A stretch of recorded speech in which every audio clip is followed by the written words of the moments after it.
So I'm going to try to condense rheumatology in 2 hours and 15 minutes.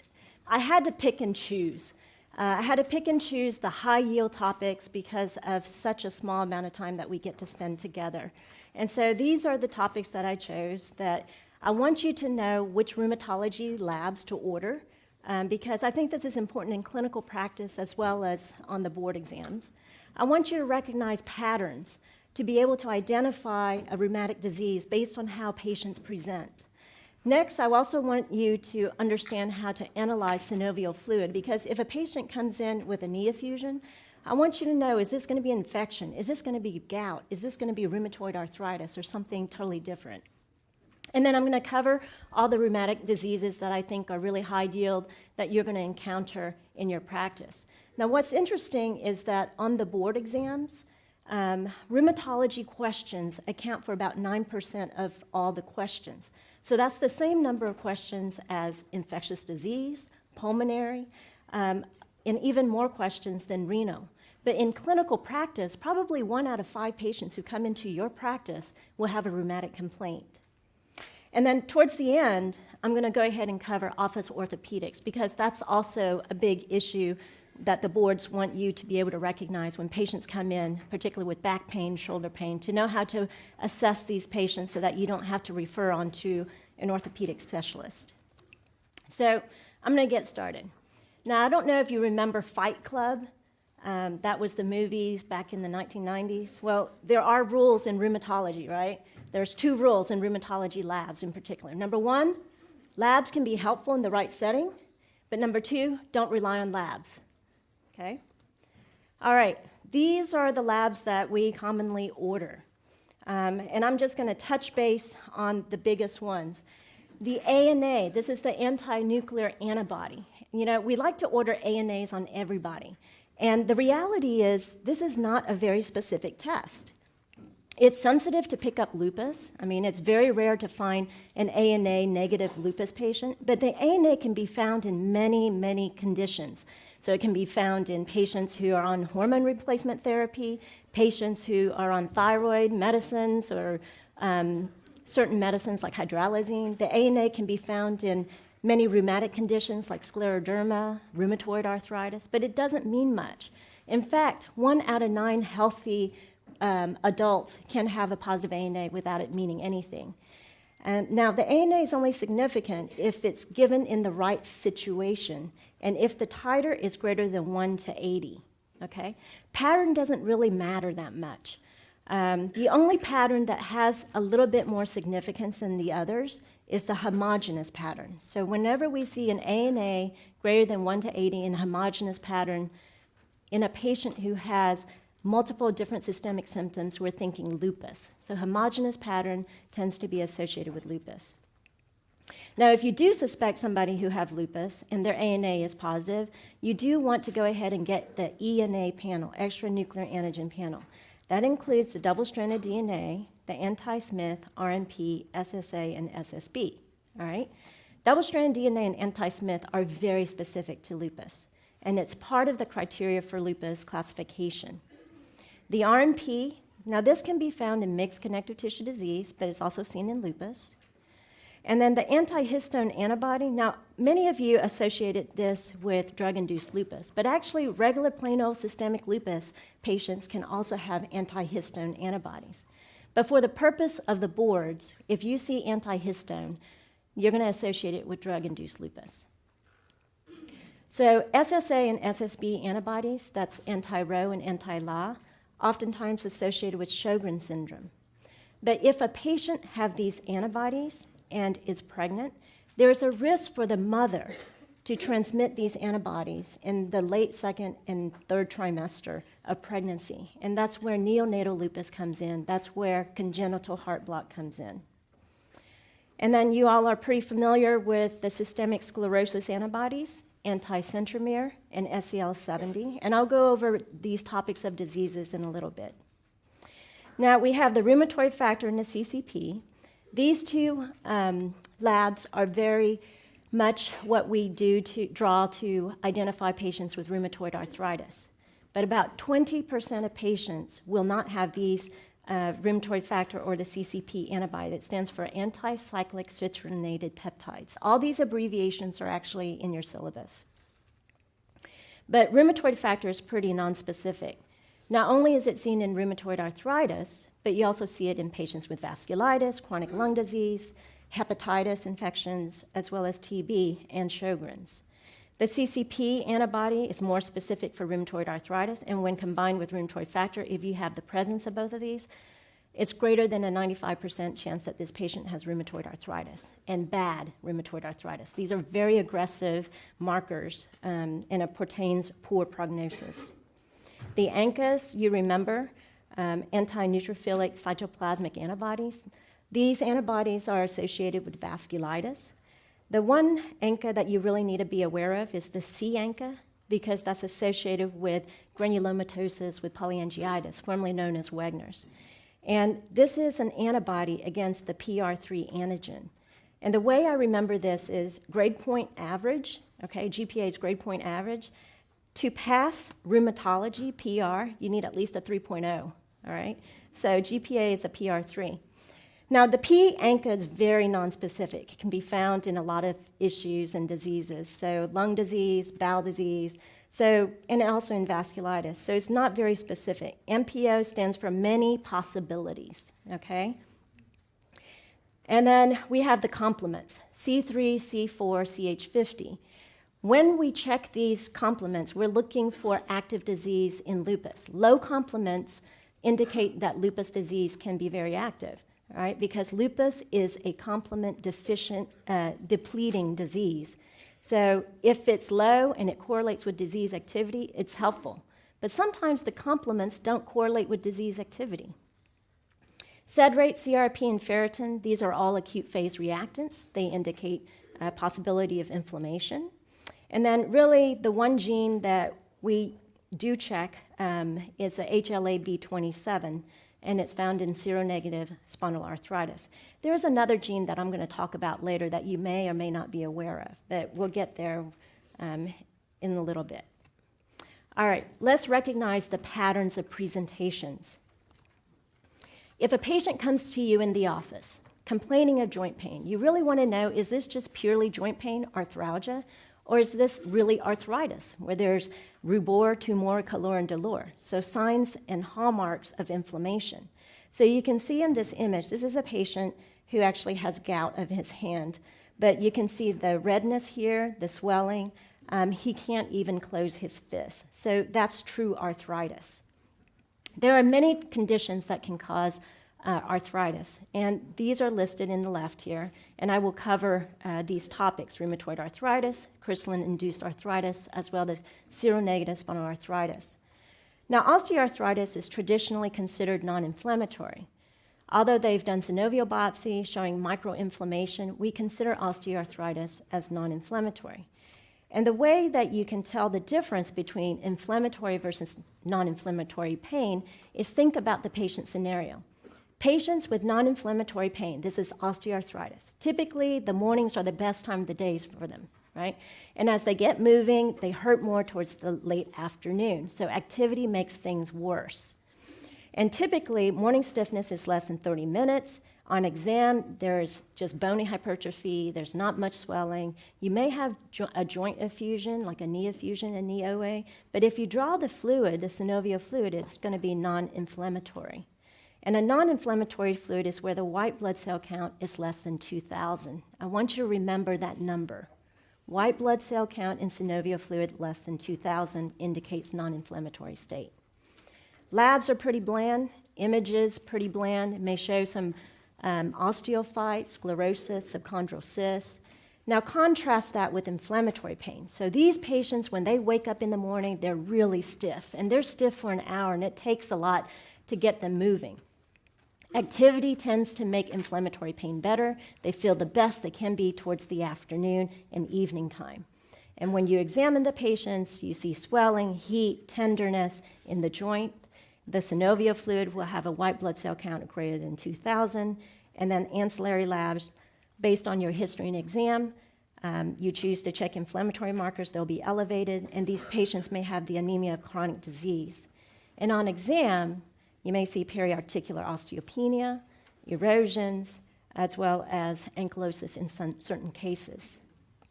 So I'm going to show you pictures here because rheumatology is so visually driven. There's going to be a lot of photos in my lecture. So this is an example of a patient with rheumatoid arthritis. I just want to refresh you with regards to the joint anatomy. If you have the large knuckles right here, right at near the palm, that's called the metacarpal phalangeal joint, or the MCPs. If the middle knuckles here, this is called the proximal interphalangeal, PIPs. And then these are called the distal interphalangeal joints, okay? MCPs, PIPs, DIPs. And we count fingers from the thumb over to the pinky. So this is finger 1, 2, 3, 4, 5. Now, the thumb only has an interphalangeal joint. It's neither proximal or distal, so it's just an IP joint. So with rheumatoid arthritis, you'll have symmetrical swelling. The tenderness and pain, when you squeeze on these patients' fingers, you feel a sponginess or a bogginess to them. And typically, the DIPs are spared. So you have MCP, PIP involvement, but the DIPs are spared. Contrast this to osteoarthritis, because on the boards, they'll show you pictures. They don't necessarily will tell you in statement form, like this patient has MCP and PIP swelling. They're just going to show you this picture, and you have to figure out what they have. So this is osteoarthritis. You can see here DIP involvement. These are called Heberden's nodes. And if there's bony enlargement right here, it's called Bouchard's nodes. And typically in osteoarthritis, the DIPs and the PIPs are involved, not the MCPs, not the wrist, but the base of the thumb is also involved. Now there's a certain small class of patients with hand osteoarthritis who have the disease called erosive osteoarthritis or inflammatory osteoarthritis. And this is a hereditary condition we typically see in perimenopausal women, and it's very swollen in their DIP joints or their PIP joints. Sometimes it's swollen enough that we have a hard time distinguishing that from a psoriatic arthritis patient. Now this is a patient who has nail pitting and psoriatic plaques. There are 5 different patterns for psoriatic arthritis, and I'll go through them later.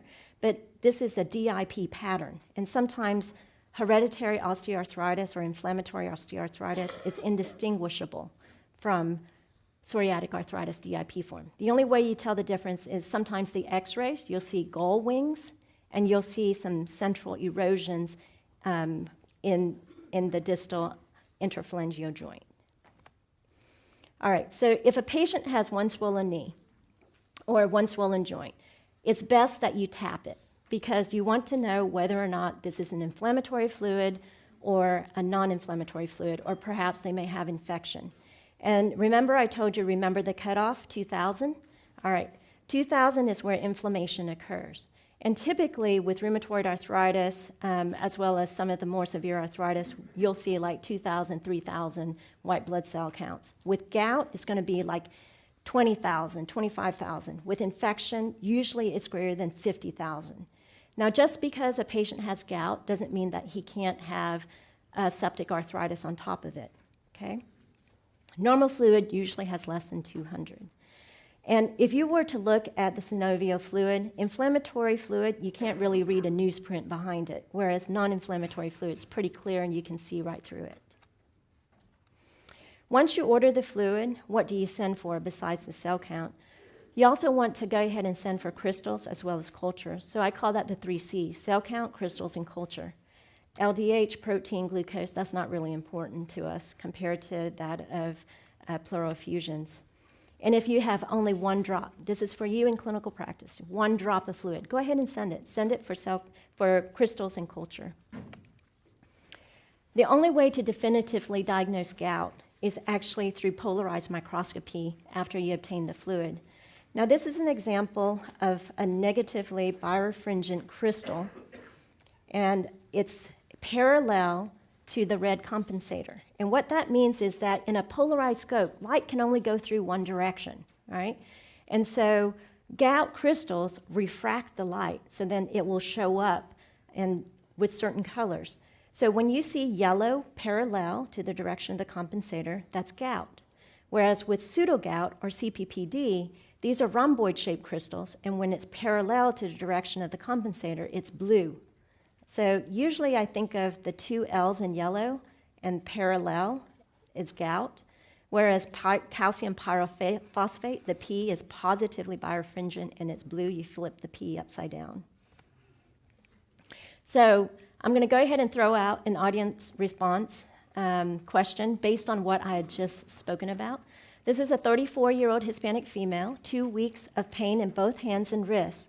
Her stiffness lasts for 2 hours at least. She denied rashes, no fever, no diarrhea, weight loss, Raynaud's, photosensitivity, oral ulcers, sicca symptoms. There are no sick contacts. Basically, she only has joint symptoms. These are the x-rays of her hands. The labs shows that her F is negative, CCP is negative, her ANA is positive in a 1 to 80 speckled pattern. But her SED rate is high, her CRP is high, and it looks like she has a mild anemia. And the x-rays of her hands show juxtaarticular osteopenia of the MCPs and PIPs. What is the most likely diagnosis? Is this patient having lupus? Does she have seronegative rheumatoid arthritis? Does she have CPPD arthropathy? Does she have osteoarthritis, or does she have parvo B19 infection?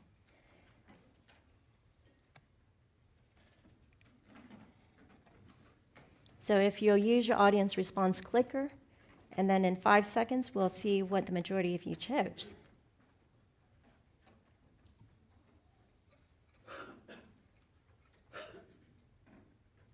So the answer is seronegative rheumatoid arthritis. So I saw that there's a small percentage of you who answered lupus. So she has a positive ANA 1 to 80 in a speckled pattern. It's very nonspecific. We can see that in rheumatoid arthritis. And then the answer, seronegative rheumatoid arthritis, because she's had symptoms for 16 weeks, 2 hours of morning stiffness, inflammation, and juxtaarticular osteopenia, as well as some erosions on x-rays. Those are pretty much the classic definition of rheumatoid arthritis. 20% of patients will be seronegative, so meaning no rheumatoid factor, no CCP. But sometimes these patients can have a positive ANA. She doesn't have CCPD, arthropathy, because there's no chondrocalcinosis, and I'll go into detail in this later. She doesn't have osteoarthritis. She doesn't quite fit the demographics for that. And then because she has no history of infection or sick contacts, parvovirus is not going to be likely. All right. So this is to contrast this first patient. I'm going to give you another patient here. 60-year-old female presents with 5 years of pain in the PIPs, DIPs of both hands. Her rings no longer fit. She only has 20 minutes of morning stiffness, and she has swelling in the DIPs and the PIPs. There's firmness with bony enlargement, with tenderness, but no swelling on exam. Her labs were pretty much boring. And her x-ray shows gold wings with central erosions. There's no marginal erosions. Usually with rheumatoid arthritis, we see marginal erosions, and no periarticular osteopenia. So these are her x-rays. You can see the gall wings right here. And this is her hands in the DIPs and the PIPs. So which of the following is the most likely diagnosis? Is this rheumatoid arthritis? Is this erosive osteoarthritis, fibromyalgia, seronegative spinal arthritis, or lupus? Your answer, please.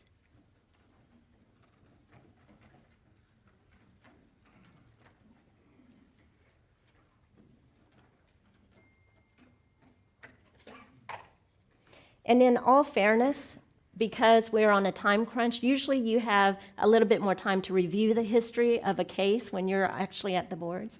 And the answer is correct. 98% of you chose erosive osteoarthritis. This patient does not have rheumatoid because there's no MCP involvement, just DIP and PIPs. And there's no tender points on exam. She doesn't fit the right demographics for seronegative spinal arthritis or lupus. All right, so let's go into detail, particularly with rheumatoid arthritis. When you are faced with a patient on the board exam, they will present you with classical rheumatoid arthritis. It's not going to be like second-guessing yourself, but it's going to be classic symptoms of prolonged morning stiffness, symmetrical arthritis, inflammation markers are going to be elevated. So that is your pattern for rheumatoid arthritis. Symptoms are typically more than 6 weeks. They're symmetrical. And the joints that are involved, besides the hands, the TMJs, the wrists, the elbows, the shoulders, the hips, the ankles, the metatarsals. But the thing about rheumatoid arthritis is that it spares the distal interphalangeal joints. It also spares the thoracic and lumbar spine. The only area in the spine that rheumatoid arthritis affect is actually the cervical spine at C1, C2, the atlantoaxial junction, okay? There's small little facets with synovium. Everywhere else in your spine, there is no synovium, so there can't be synovitis. And if rheumatoid arthritis affects the C1, C2 joint, that's where we are worried because of atlantoaxial subluxation. So before a patient goes into surgery, like say for a knee replacement or abdominal surgery, you want to always get, and this may be a board question, neck flexion and extension to make sure they don't have any kind of subluxation. Because if the anesthesiologist goes in to intubate these patients, he's basically lifting up their head and separating it from the spine, and could cause significant morbidity and even death. So I'd mentioned before, patients who are rheumatoid factor and CCP positive, they typically have worse prognoses. They'll have joint erosions, they'll have deformities, Boutonniere's deformity and swan neck. The atlantoaxial subluxation is a risk. Extra-articular manifestations, so this includes scleritis, pulmonary disease, lymphoma. And then 20% will have seronegative rheumatoid arthritis, pretty much identical clinical features. The one thing you have to exclude is other diseases like lupus. But typically with lupus, you'll have skin involvement, you'll have hair involvement, you'll have other organ system involvement. Sjogren's syndrome patients can also have an inflammatory arthritis, and sometimes Sjogren's will come hand in hand with rheumatoid arthritis patients. Psoriatic arthritis, the rheumatoid subtype, can mimic rheumatoid arthritis. Sarcoidosis can also mimic that, but one of the high-yield things is parvo B19.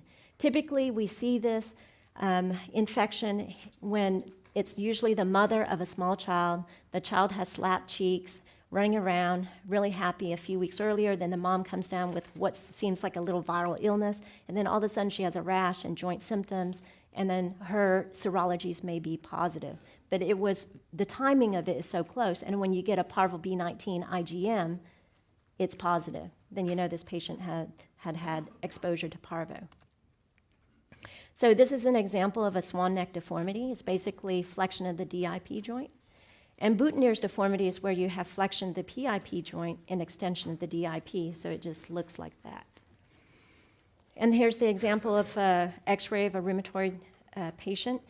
You can see basically erosions symmetrical in the carpus of bilateral hands. This patient also has marginal erosions right here. This is to contrast gout.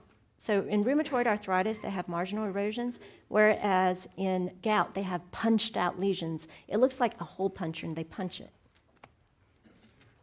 So I mentioned earlier extra-articular manifestation of rheumatoid arthritis. So actually, a very famous singer passed away not too long ago because of complications of rheumatoid arthritis. If you all remember the Eagles, Hotel California, Glenn Frey, he died from pulmonary complications of rheumatoid arthritis with interstitial lung disease. So, but there's other manifestations as well. And so this is an example of pulmonary lung disease in rheumatoid arthritis. These patients, if they have an effusion, it's usually an exudative effusion, is pretty much indistinguishable from an empyema. There's a lot of white cells, low glucose, low pH, high LDH. You kind of worry about TB or something in these patients. In a coal miner who develop rheumatoid arthritis and have pulmonary nodules, it's called Kaplan syndrome. And then these patients can also have cryptogenic organizing pneumonia, as well as interstitial lung disease, as I'd mentioned. With regards to the skin, these are subcutaneous nodules, typically on the extensor surfaces, so they can be on the top of the knuckles, on the elbows, kind of like where you might put pressure. And then these patients can also have skin vasculitis, and the vasculitis can ulcerate the skin and cause cutaneous necrosis. And then these patients oftentimes are on sometimes chronic low-dose steroids, so obviously steroid-induced bruising can be an issue as well.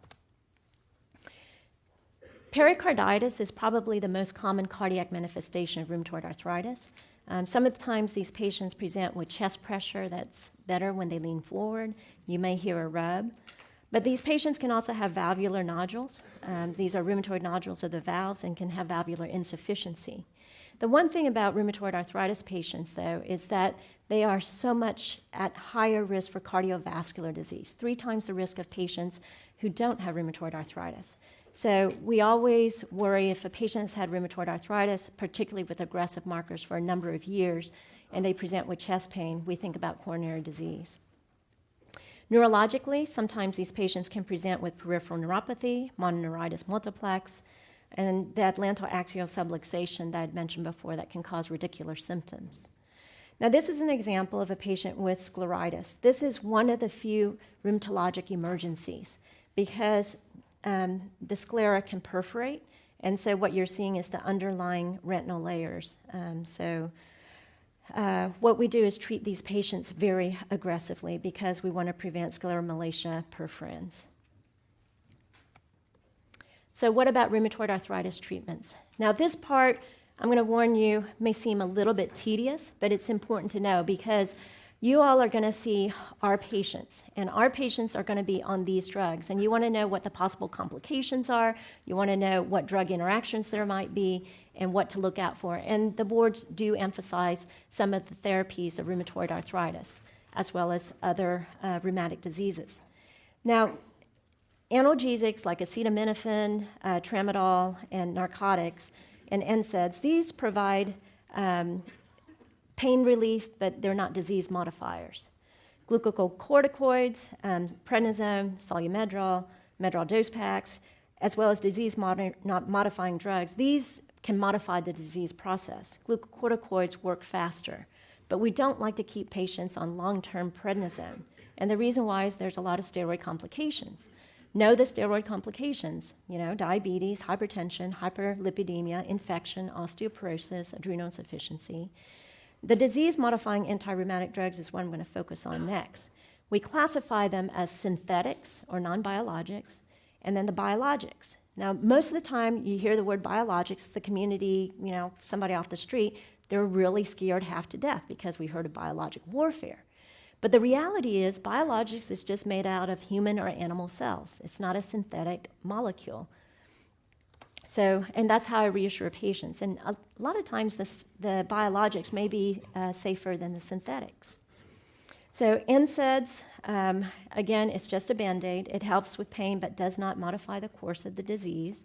You got to remember that NSAIDs can cause GI toxicity, renal and hepatic toxicity.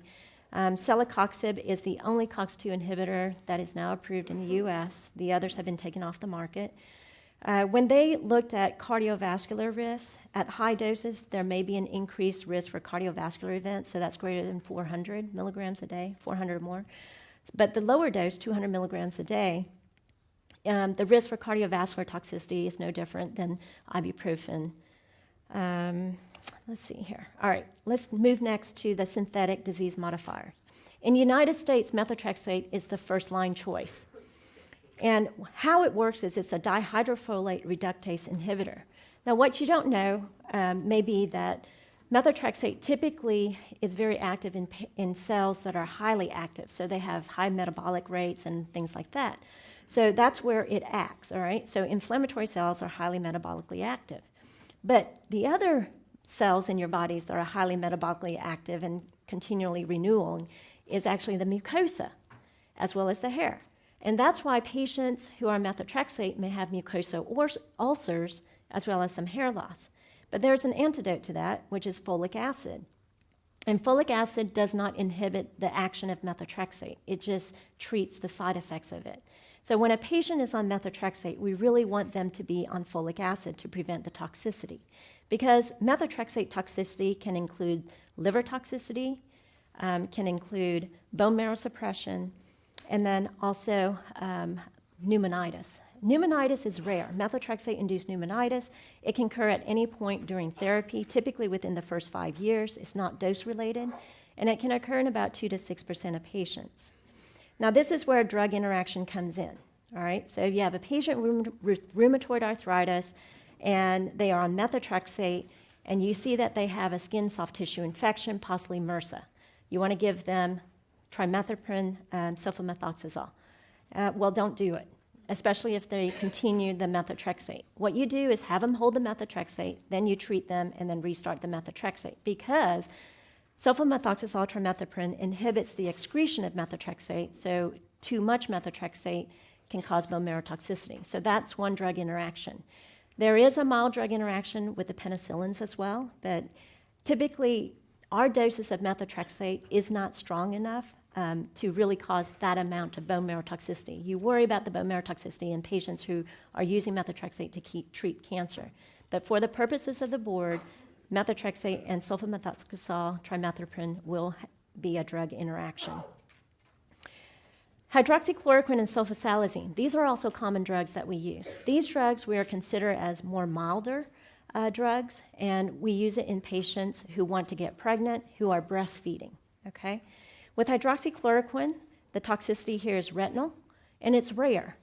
And in fact, the American Academy of Ophthalmology issued a couple of years ago that we, as rheumatologists, should use a lower dose, 5 milligrams per kilogram a day. So that even brings the toxicity from 1% down to a tenth of 1%, okay?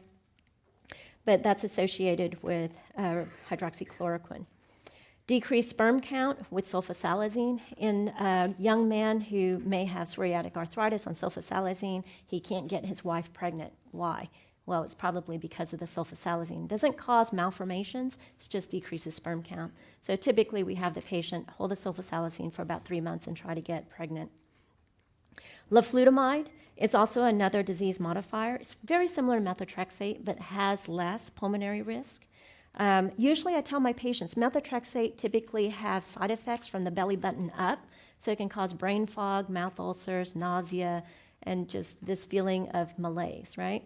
Whereas leflutamide is side effects from the belly button down, so diarrhea, weight loss, loss of appetite. So that's how I usually tell my patients the distinguishing between methotrexate and leflutamide. But with patients who are on leflutamide, they still can have liver toxicity, blood count abnormalities, and a risk for infection, mild risk. Now, these are the new small molecule inhibitors that are on the market in the last few years. You should be aware of a few facts. There's 2 approved right now. One is tofacitinib, or Xeljanz, and the other is baricitinib, Olumiant. The advantages of these small molecules is that they have very short half-lives. I mean, with tofacitinib, the regular 5 milligrams, the half-life is only 3 hours. So within 12 hours, it's completely out of your system. We like to choose these drugs for patients who are at high risk for infections, the older patients, patients who have had recurrent infection, because if we stop the medicine, their immune system reconstitute. With the other DMARDs, it takes 3 months in, it may take 3 months out. But with tofacitinib and baricitinib, these are very short-acting. The one thing about these molecules is that these patients who are on it are at much higher risk for shingles. In fact, probably 10 times the risk of shingles compared to other synthetic DMARDs and compared to biologics and TNF inhibitors. They still have the same kind of opportunistic infections and regular infections that patients on biologics have. And then more recently, I don't know if you've heard in the news, tofacitinib, we actually did the study in my office, as well as with other sites, but we wanted to compare the risk for thromboembolic events with higher dose tofacitinib compared to adalimumab, Humira. And the study had a data safety monitoring board, and they basically issued a huge warning after they reviewed the data, showing that tofacitinib at the high doses, 10 milligrams BID, in patients with rheumatoid arthritis have higher risk for cardiovascular death and venothrombotic events. I think the data is so new, it won't be on the boards, but it's something that you should be aware of, because we do use 10 milligrams BID, not in rheumatoid, for patients with inflammatory bowel disease. So somebody with ulcerative colitis who comes to you on tofacitinib and they present with one leg swelling, you really have to think about DVT, okay? All right, let's turn our attention to the biologics. So insurance usually will not let us use biologics unless there's a contraindications to the synthetic DMARDs, or if they have already failed a synthetic DMARD, the classic synthetic DMARDs. And we can divide the biologics up into TNF inhibitors or non-TNF inhibitors. There's 5 approved TNF inhibitors. All but one are monoclonal antibodies. Etanercept or Enbrel, this one we tend to associate with less risk of infection. These others, they can bind to membrane-bound TNF as well as soluble TNF, so the risk for infection like TB, serious infection, and my study that I published, non-serious infection like colds and flus, tend to be a little bit more compared to etanercept. Of the non-TNF inhibitors, we have the anti-IL-6, so it acts like a sponge and it binds to the cytokine IL-6. We have abatacept, which is a T-cell inhibitor, rituximab, which binds to B cells, and anakinra that binds to IL-1. The uniqueness of these agents right here is that you can't give live vaccines in patients on biologics. These patients may have a slightly increased risk for infection. And then basically there is a controversial risk for lymphoma, particularly with the TNF inhibitors. And I'm going to tell you it's a controversial risk because when these drugs first came out, we usually reserved them for the worst of the worst scenarios of rheumatoid arthritis patients. And because these drugs were very expensive. I mean, people were mortgaging their houses 2 or 3 times over just to be able to walk. And so we know that patients who have very aggressive disease have higher risk for lymphoma. And so when we reserved these drugs for those patients, we started seeing lymphoma cases. So then the FDA said, whoa, is this drug associated with lymphoma? But subsequently, over the decades, there's been a lot of registry studies, post-marketing studies, surveillances, 18,000 patients in the US, 20,000 patients in Europe, 18,000 patients in the UK, 12,000 patients in Japan. They found that the majority of these registry studies found that the risk for lymphoma actually went down, okay, because we're controlling the disease better. But the package insert still says risk for lymphoma. The only instance where lymphoma is increased is in children who have inflammatory bowel disease on azathioprine plus a TNF inhibitor. Now, there is an association with hepatic T-cell, hepatosplenic T-cell lymphoma, okay? That's the only instance. The only risk for malignancy that we see is that skin cancer, your kind of mild skin cancer, basal cell, squamous cell, but also melanoma risk can be increased. Some of this is that the drug can make the patient's skin to be a little bit more sensitive. The other thing about TNF inhibitors you should be aware of is that we want to avoid it in patients with class 3, class 4 heart failure because it can aggravate it. There was a study looking at Enbrel and Remicade in patients for heart failure because we see a lot of TNF being thrown around in the body in patients with heart failure. So we thought, it might be a good idea to give these patients TNF inhibitors. Wrong. These patients actually had higher mortality and actually did worse on TNF inhibitors. So that's a contraindication. And rarely we'll see psoriasis that forms from TNF inhibitors, even though the drug is approved for that, as well as multiple sclerosis or other demyelinating diseases and drug-induced lupus. But the one thing, here's your pearl, TNF inhibitors are safe enough that we give to pregnant women. It's an FDA pregnancy category B, okay? And so a lot of times what we'll do is if a patient's on methotrexate, wants to get pregnant, we stop the methotrexate and we go ahead and give them a TNF inhibitor. So that being said, this is a 30-year-old patient with seropositive rheumatoid arthritis, 4 swollen and tender joints, taking methotrexate, and she wants to be pregnant. So she still has active disease. Do you say, increase your methotrexate and avoid pregnancy? Do you continue with methotrexate and increase or add folic acid? Switch methotrexate to a TNF inhibitor? Stop methotrexate, go ahead and put her on prednisone because everything else is too scary? Or do you stop methotrexate, start her on hydroxychloroquine? Your answer, please.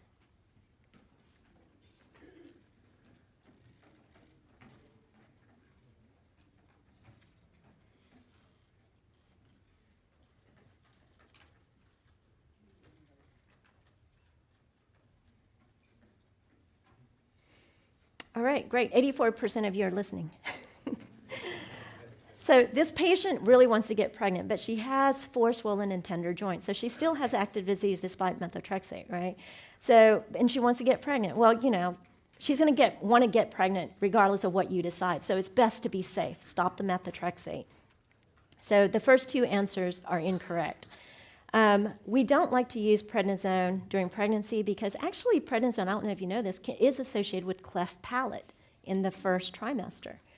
And not only that, later on, the risk for pregnancy-induced diabetes, pregnancy-induced hypertension, there's complications related to prednisone. So we like to avoid prednisone. Now, with regards to hydroxychloroquine, it's a milder drug, and this patient already has active disease on methotrexate, so I wouldn't choose E either. All right, I'm going to turn your attention to seronegative spinal arthritis.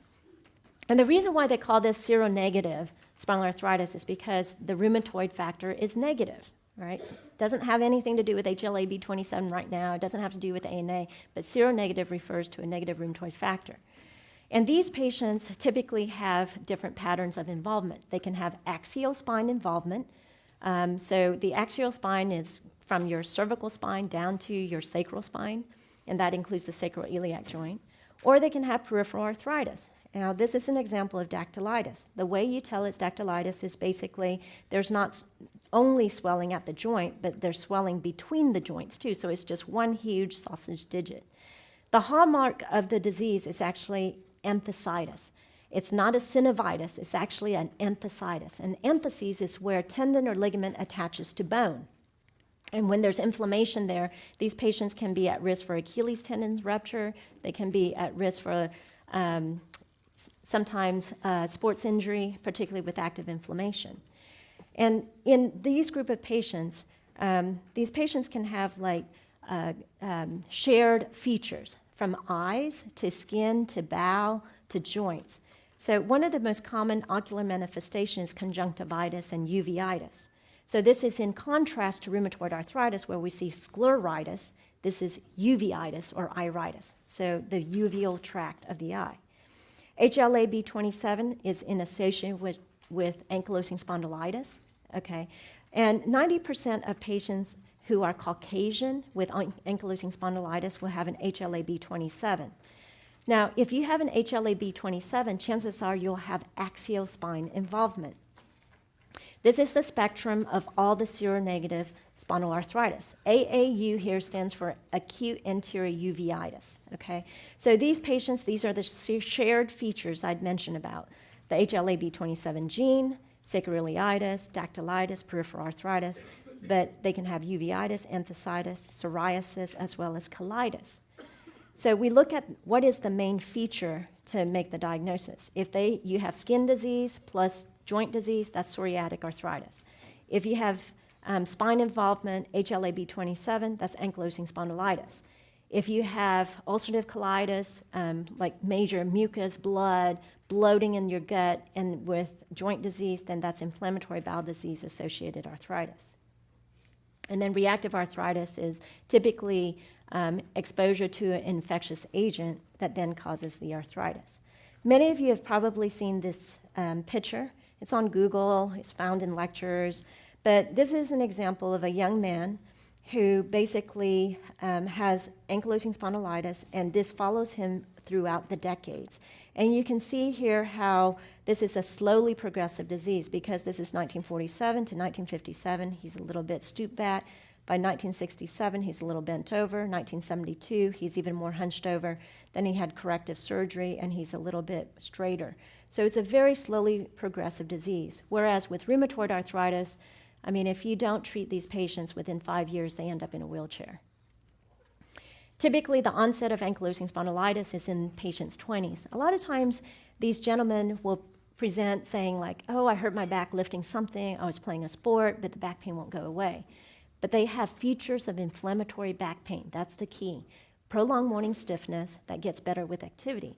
And in fact, a lot of times, these men who come in are very buff because they are so stiff in the middle of the night, they have to get up and exercise. So they're pretty much moving all the time in order to get rid of this stiffness.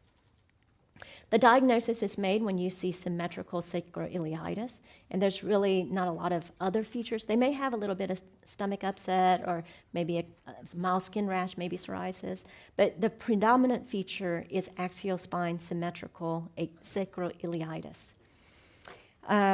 If the patient is Black or other ethnicity, The HLA-B27 gene is only present in 30% of other ethnicity, but in Caucasian patients, it's greater than 90%.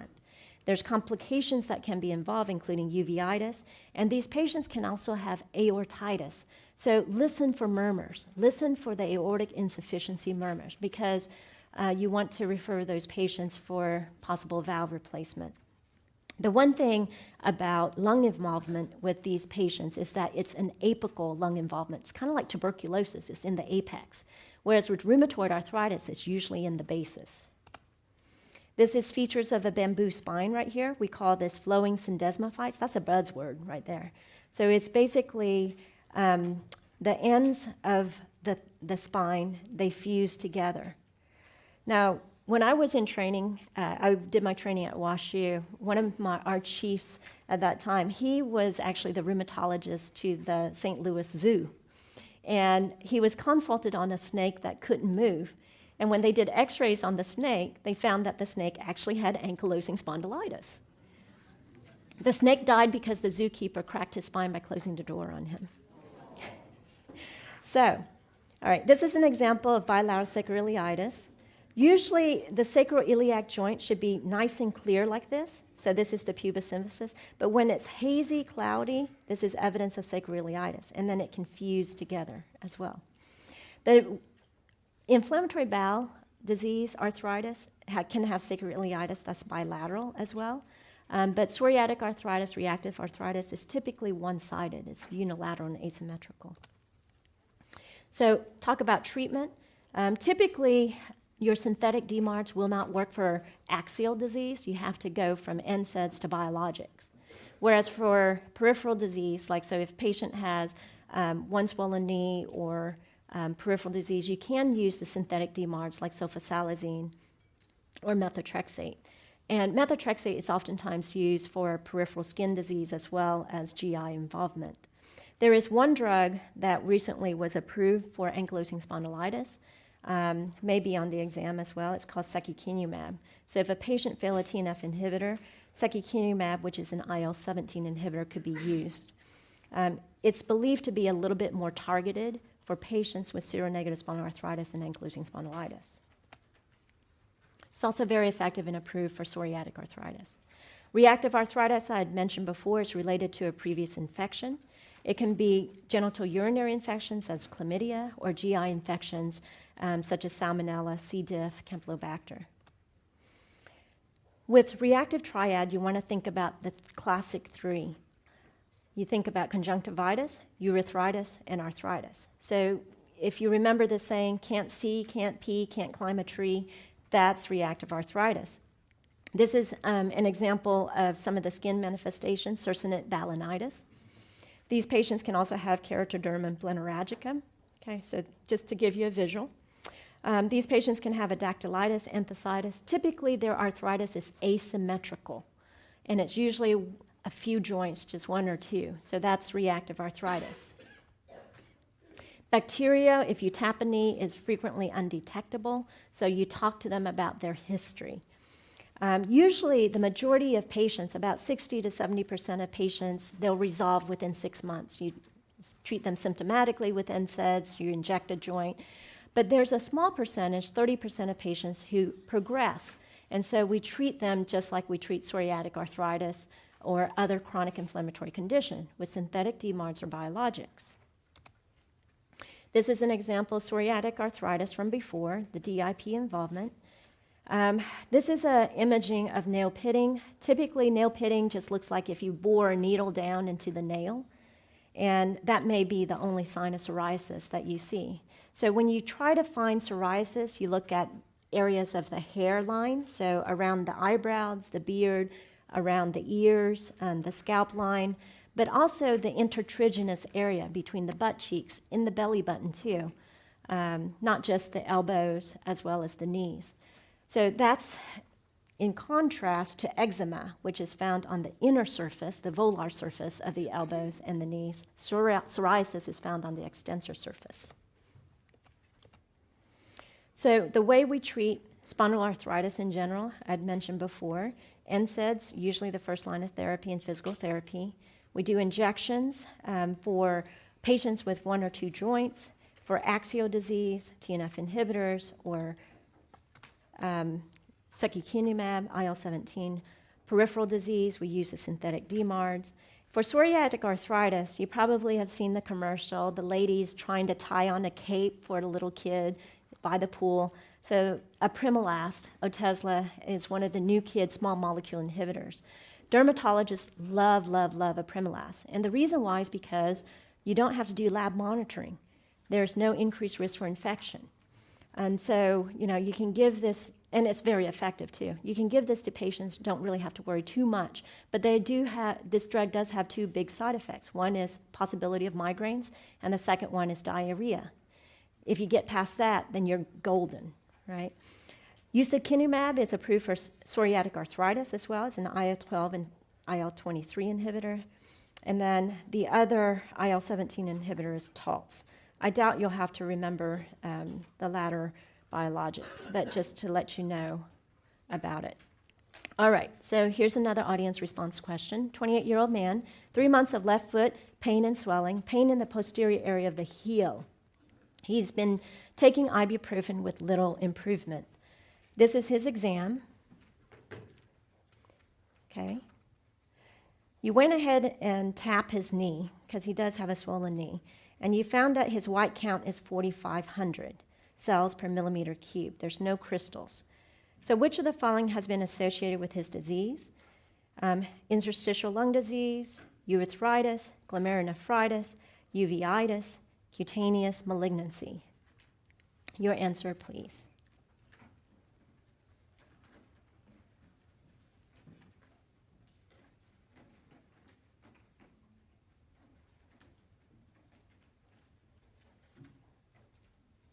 So uveitis is the correct answer. Remember, this is a whole spectrum. Uveitis, conjunctivitis. The lung disease here, it's apical fibrosis. They don't have diffuse interstitial lung disease. Usually we see that with rheumatoid arthritis or Sjogren's disease. Urethritis, usually we associate that with reactive arthritis. Patients who have psoriatic arthritis usually have a prostatitis rather than urethritis. They don't have glomerulonephritis. This is in lupus or vasculitis, like GPA. Uveitis, we do see iritis and uveitis in these patients. And these patients really don't have a whole lot of cutaneous malignancy unless they've been under UV light a lot. All right, let's focus on osteoarthritis. If you remember, osteoarthritis has the DIP involvement, and typically pain is worse in the afternoon. They have minimal morning stiffness. Their joint fluid has very little white cells, usually less than 2,000. Typically, we see osteoarthritis in the weight-bearing joints. So the knees, the hips, the low back, we have degenerative changes. If you see osteoarthritis in the shoulder, if you see osteoarthritis in the wrist or ankles, or if you see erosions, think about maybe a secondary diagnosis, whether that's rheumatoid arthritis, gout, or maybe a ligamentous injury, okay? Here's contrasting a patient with rheumatoid arthritis on the left with a patient with osteoarthritis on the right. So you can see here MCP subluxation. This one is a Boutonniere's deformity here. You see basically joint space narrowing, erosions in the carpus. With osteoarthritis, you'll see DIP involvement, PIP involvement, and this is the base of the thumb right here involvement.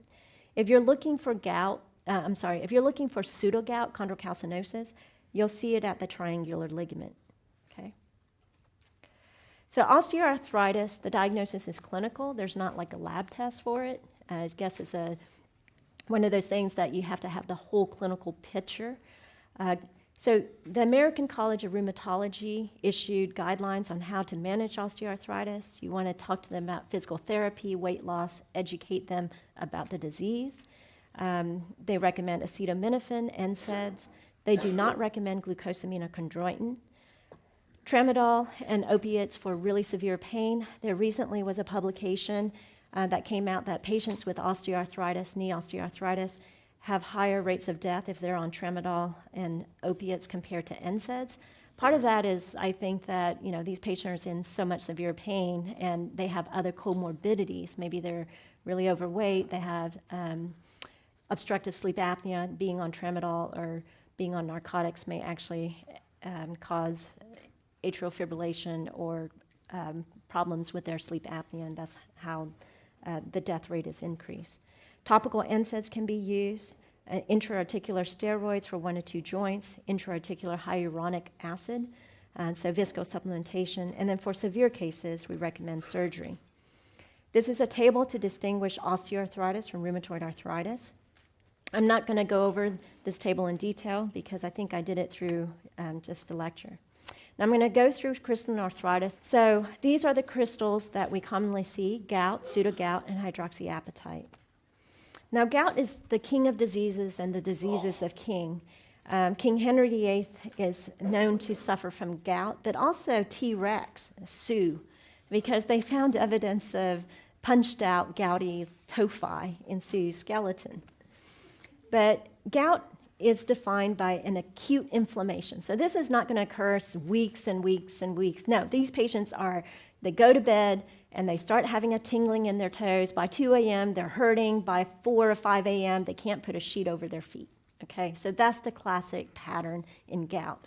Typically, the first metatarsal phalangeal joint is affected. You draw the crystals. Remember, crystals that are negatively birefringent, needle-shaped, parallel to the direction of compensator, that's gout. So I usually tell my patients, all right, this is how we manage gout. Don't do anything that Homer Simpson would do. Don't drink beer. Don't eat donuts. Don't eat a lot of red meat. Don't eat seafood, right? Essentially, yes, it's all that.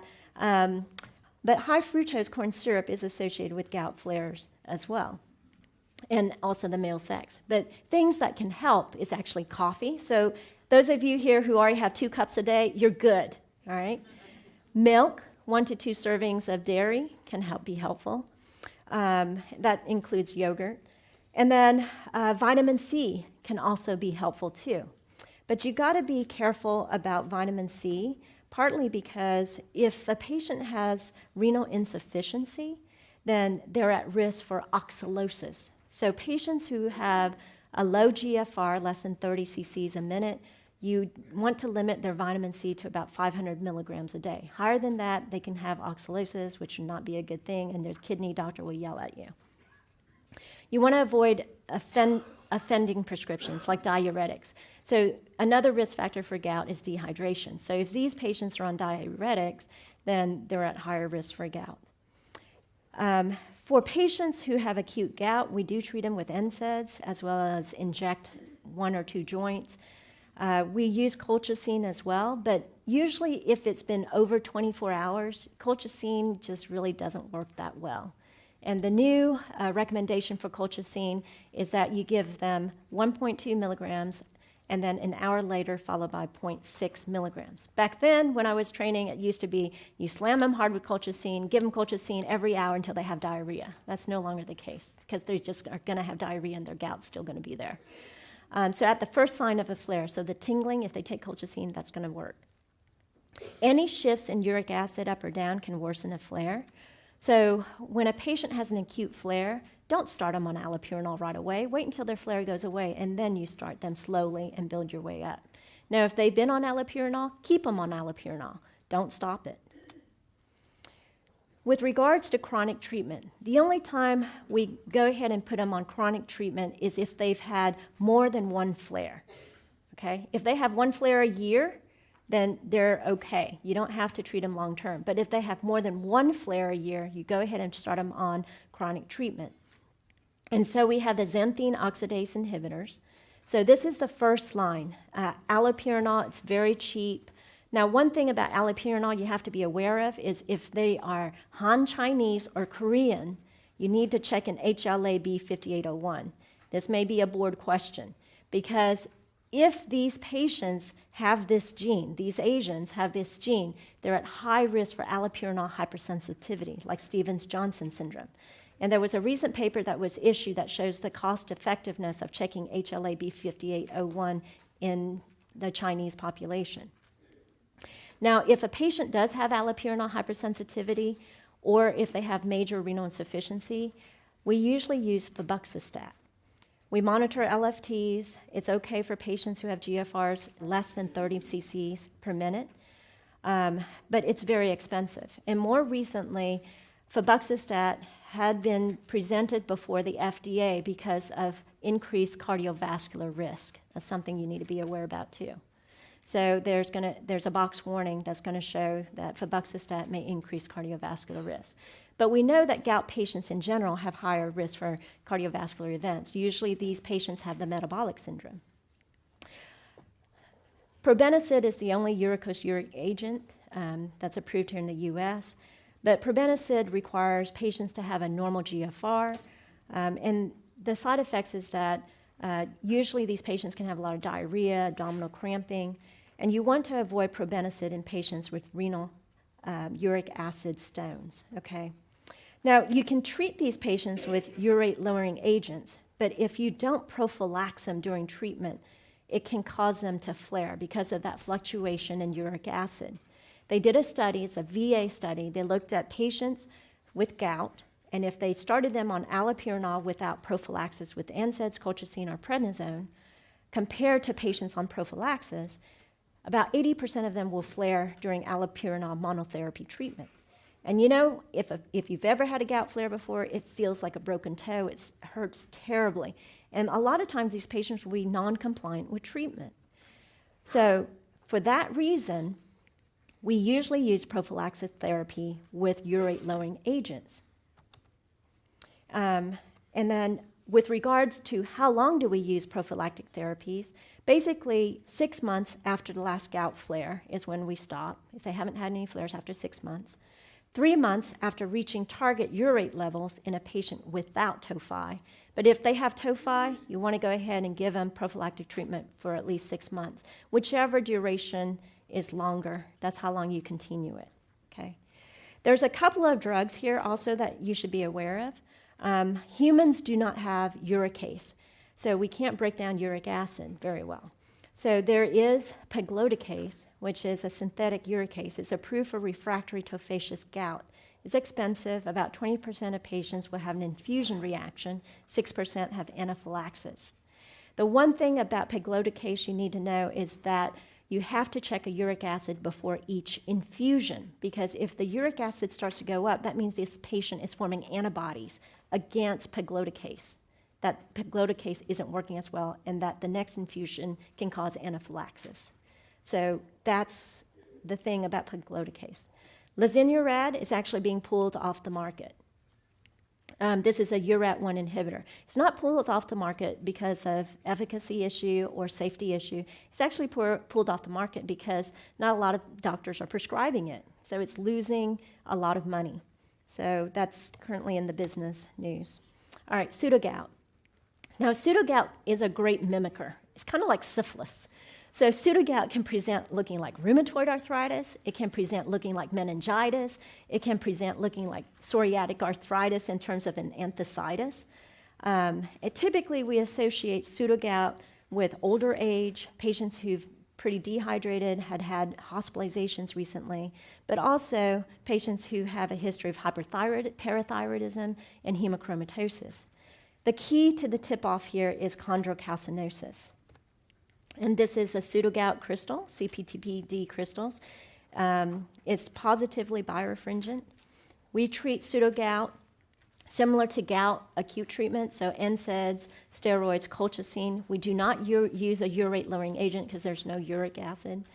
But the test you want to do if you find somebody having recurrent pseudogout flares is iron studies, thyroid, calcium, and also their electrolytes. This is an example of chondrocalcinosis in the knee. Again, I mentioned before chondrocalcinosis in the triangular ligament. You can also see chondrocalcinosis in various other areas. And then this is in the cervical spine. This patient presented with high fever, meningeal symptoms. It can cause what we call a crown-dens syndrome. So it looks like a crown around the dens.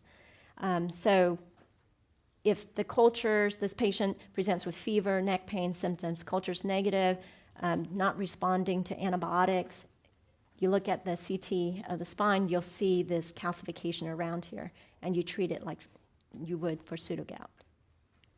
One other pearl I want to mention is that Some patients can have what we call hooked osteophytes. They look like hooks off of MCP 2 and 3. When you see that with chondrocalcinosis, think hemochromatosis. That's a pattern. BCP crystals, basic calcium phosphate. So this is an alizarin red stain. These are usually your older female. They're in their 80s, they have a swollen joint, they can't lift up their shoulder, huge effusion, you pull out fluid, it's all blood. That's a Milwaukee shoulder. And typically it's basic calcium phosphate crystals. And you treat it just like you would pseudogout. All right, 53-year-old man with a 15-year history of gout presents for evaluation.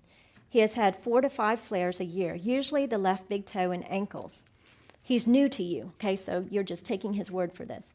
Episodes last for about 5 to 7 days, but the last one 2 months ago lasted more than 2 weeks. He currently is asymptomatic, but he does have a nodule on his elbow that is not painful. His exam shows that he has mild hypertension, his uric acid is elevated, and he does have renal insufficiency. And this is his x-ray. And you can see that. So which of the following is the most appropriate next step in management? So, sometimes the board doesn't want you just to give the diagnosis, but they want you to give the management. Do you go ahead and start him on allopurinol with a target uric acid goal of less than 6? Do you start him on febuxostat with a target uric acid goal of less than 6? Do you start him on allopurinol and colchicine with a target uric acid goal less than 5? Start indomethacin, start colchicine, 0.6 milligrams BID. He's currently asymptomatic, multiple flares. You see a punched out lesion and a nodule.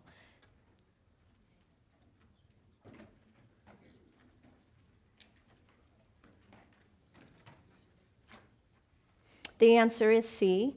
I didn't mention this, but patients who have tophi, you have to target at a lower uric acid because you can get rid of the tophi faster, okay? But the target uric acid for gout, just like target hemoglobin A1C, we have targets, would be less than 6.0 for patients with chronic gout without tophi, but with tophi, it's less than 5.0. And the reason why, even if you didn't know what the uric acid goal is, you want to start prophylaxis with the allopurinol. So so identify other things that would be reasonable, because starting allopurinol without prophylaxis, you wouldn't want to do that. And you wouldn't want to try febuxostat without trying allopurinol first. And then indomethacin, he doesn't have an acute attack right now, so that doesn't make sense. And colchicine, again, it doesn't treat the underlying problem. It's just basically for acute gout and for prophylaxis.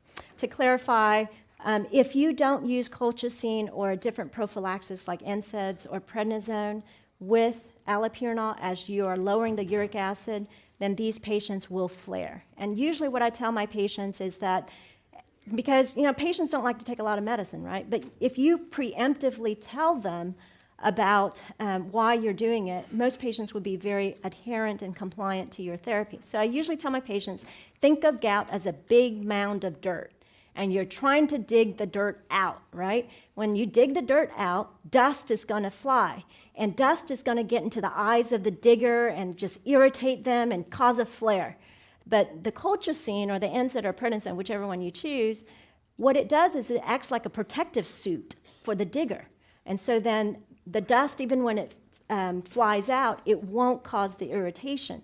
And that's when you use it for a certain amount of time so that the load of dirt is low, and then you can take off your protective equipment and continue to maintain the dirt pile at a low rate.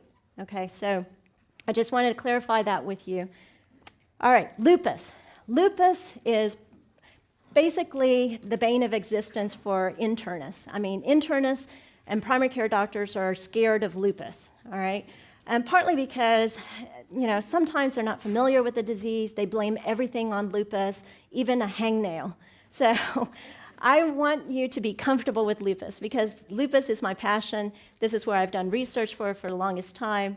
If you all remember, in 1997, the American College of Rheumatology issues these classic classification criteria for lupus. So your soap dish MD, malar rash, discoid lesion, serositis, nephritis. All right, so don't get rid of what you know from those criteria. There are new criteria, but they built based on some of those criteria. And the newer criteria, this is the 2012 SLIC criteria, they basically just classify and lump them into different systems, like the mucocutaneous system, and that includes photosensitivity, malar rash, non-scarring alopecia, ulcers, so anything skin and mucosa, right? And then they divide it up into organ systems, so whether it's the skeletal muscular system, serositis around the heart and the lung, the kidneys, the hematologic system, neuropsychiatric system, and then they divide the third criteria here into labs. And to make the diagnosis of lupus, you have to have a lab criteria and then one of these clinical criteria at least, but typically at least 4 out of the 12 criteria. And then more recently, the American College of Rheumatology issued new criteria, and it identifies them as weighted domains. But if you remember lupus, think about lupus as a systemic disease that can attack pretty much any organ in your body. So start from the top, go way down. You basically can have mucosal ulcers, you can have malar rash, you can have hair loss. It can affect the lungs as pleuritis, it can affect the heart as pericarditis, it can affect the abdominal surface, serositis, can affect your kidneys, nephritis, neurologic symptoms as transverse myelitis, and then your blood, okay? So keep in mind lupus can affect any organ in your body, and when there's just multiple organ involvement in a young female, that's going to be your class get board question, think lupus, okay? With the new criteria, they say that you have to have an ANA, and then there are 10 points that has to be tallied. And it's a weighted domain. The one thing about the new criteria is that it eliminated pleurisy, and it eliminated active urine sediment, but it allowed for all the lupus anticoagulants, not just the DRVVT. With regards to the arthritis of lupus, now one of the criteria is arthritis of lupus, not arthralgias. You have to have physician-documented joint swelling, okay, of at least one joint. But sometimes patients with lupus can look like they have rheumatoid arthritis. They might have a little ulnar deviation and MCP swelling, but when you put their hands on a flat surface, everything straightens out and they look like they're normal. So we call that reducible deformities of Jacquard's. And so these, when you look at x-rays, there's no erosions. With regards to the antibodies, I went over some of the labs in the very beginning. 95% of lupus patients will be ANA positive. If the ANA is negative, chances are it's not lupus. And then you want to check the double-stranded DNA anti-Smith because that's very specific for disease. And these patients can also have low complements if they follow, if you follow disease activity with a complement level. This is a complement depleting disease. In patients with Roux and Law antibodies, you have to worry about neonatal lupus and congenital heart block. Ribosomal P antibodies, patients can have neuropsychiatric lupus. So these are the antibodies we typically associate with lupus. And essentially, lupus can be pretty scary. And a lot of times, because this affects young people, and the young people feel like they're invincible, particularly I'm talking about my teenagers and patients who are in the early 20s, I have to kind of scare them to take their medicine because they think they're in denial. They go through the 7 stages of grief or 5 stages of grief, and they won't take their medicine, and that's bad news. So when I was a resident, I have a patient who basically had lupus with alopecia, oral ulcers, rash, and joint symptoms. Well, she called me up, and she's like, I'm having a lot more joint symptoms. I'm having rashes now. I'm just a little bit short of breath. I'm like, let's start you on some steroids, and let's go ahead and get you in. Let me do some blood work. She's like, no, prom's going to be in about 2 months. I don't want to gain weight from steroids.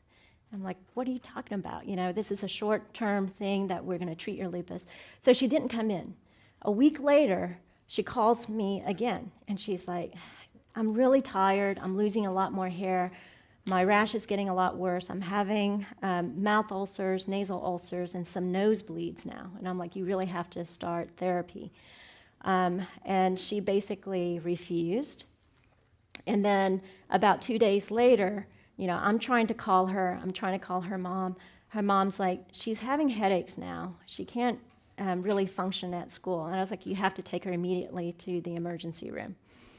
So her mom brought her to the emergency room. She was incoherent. Next thing you know, she seized and herniated her brain, and she died. So lupus, when managed well, these patients have really good outcomes. But when you have non-compliance, non-adherence to therapy, can result in a very devastating story, okay? And so I want to focus on lupus therapy. Morbidity and mortality comes from two organ systems, nephritis and CNS disease, okay? So those are the two worst prognostic indicators. It's nephritis and CNS disease. Joint symptoms, not so much. Skin symptoms, not so much. I mean, yes, they could be painful, they can cause fatigue, but it's nephritis and CNS disease. Usually we focus therapy on the most severe manifestations, and Plaquenil or hydroxychloroquine is what every lupus patient should be on unless there's a contraindication. Hydroxychloroquine, we call that vitamin H for lupus patients because it's been shown to decrease mortality, it decreases the number of flares and the severity of flares. There was a Canadian study that looked at hydroxychloroquine in patients who've had lupus, stable, have not had a flare in the last several years. And what they did was they randomized them to stop hydroxychloroquine, and they followed them in the next year and see what happened. And they found that the patient who stopped hydroxychloroquine, even though they hadn't had a flare in 3 to 5 years, actually started having more flares. So for that reason, we don't stop the drug. I know the ophthalmologists are concerned about the use of long-term hydroxychloroquine and retinal toxicity, but the risk is pretty low. In 5 years of continuous use of hydroxychloroquine, the risk for retinal toxicity is less than 1%. After 10 years of use, it's less than 2%. Thereby, it does increase a bit more with subsequent years. The other thing about hydroxychloroquine is that it really improves pregnancy outcomes. Patients who have lupus and are pregnant, we call that a rule of thirds. A third of them will get better, a third of them will stay the same, and a third of them will get worse. Hydroxychloroquine will actually give them added protection, okay? So these patients will have less risk for developing or transmitting the autoantibodies to their babies in the 3rd trimester. So neonatal lupus and congenital heart block is reduced with hydroxychloroquine. It also decreases the risk of preeclampsia and eclampsia if patients are on hydroxychloroquine. The other added bonus is that it improves glucose tolerance. So many times lupus patients will be on prednisone, so their risk for diabetes is up. But hydroxychloroquine will allow them to use less prednisone, but it also improves glucose tolerance. I want to next turn, and we also treat the other manifestations of lupus similar to that of using the DMARDs of rheumatoid arthritis. So we'll use methotrexate for joint disease and skin disease. We'll use mycophenolate for kidney disease. We'll use cyclophosphamide, a very toxic drugs, for brain disease. But I doubt that the boards will ask you specifically which drug will you choose for this lupus patient necessarily, okay? Azathioprine is also safe in pregnancy, and we do use it for lupus. Now, there are certain drugs that can cause drug-induced lupus, and this has been associated with hydralazine, the most common cardiac drug, beta blockers, as well as TNF inhibitors. Isoniazid for prophylaxis of TB has been associated with drug-induced lupus as well. The thing about drug-induced lupus is it's associated with antihistone antibodies, even though regular lupus can have it. But when you see antihistone antibodies on the boards, as I mentioned before, think about drug-induced lupus. These patients with drug-induced lupus usually have more mild manifestations. They can have hair loss, they can have joint symptoms, they can have oral ulcers, pleuritis, but they will not have nephritis or CNS disease. ANA is typically positive. Double-stranded DNA and anti-Smith typically will be negative, except for TNF inhibitor-induced drug-induced lupus. And when you stop the drug, typically lupus will get better. So I want to go back and talk to you about this patient. So it's a 22-year-old African-American female. This is my patient. She has a year history of arthralgias, alopecia, fatigue with sun exposure, positive ANA, positive RMP, and a white blood cell count of 3.1. Her urinalysis noted some red cell casts and 3+ proteinuria. And this is her exam. Which of the following increases her risk for morbidity and mortality? Is it the positive ANA, the RMP? Is it the nephritis, the inflammatory arthritis, or the leukopenia?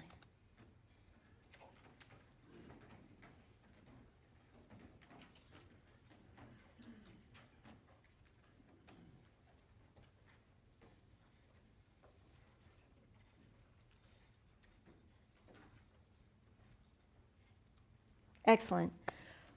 So yes, the ANA nonspecific doesn't, confer risk for that patient with lupus, any increased risk for morbidity or mortality.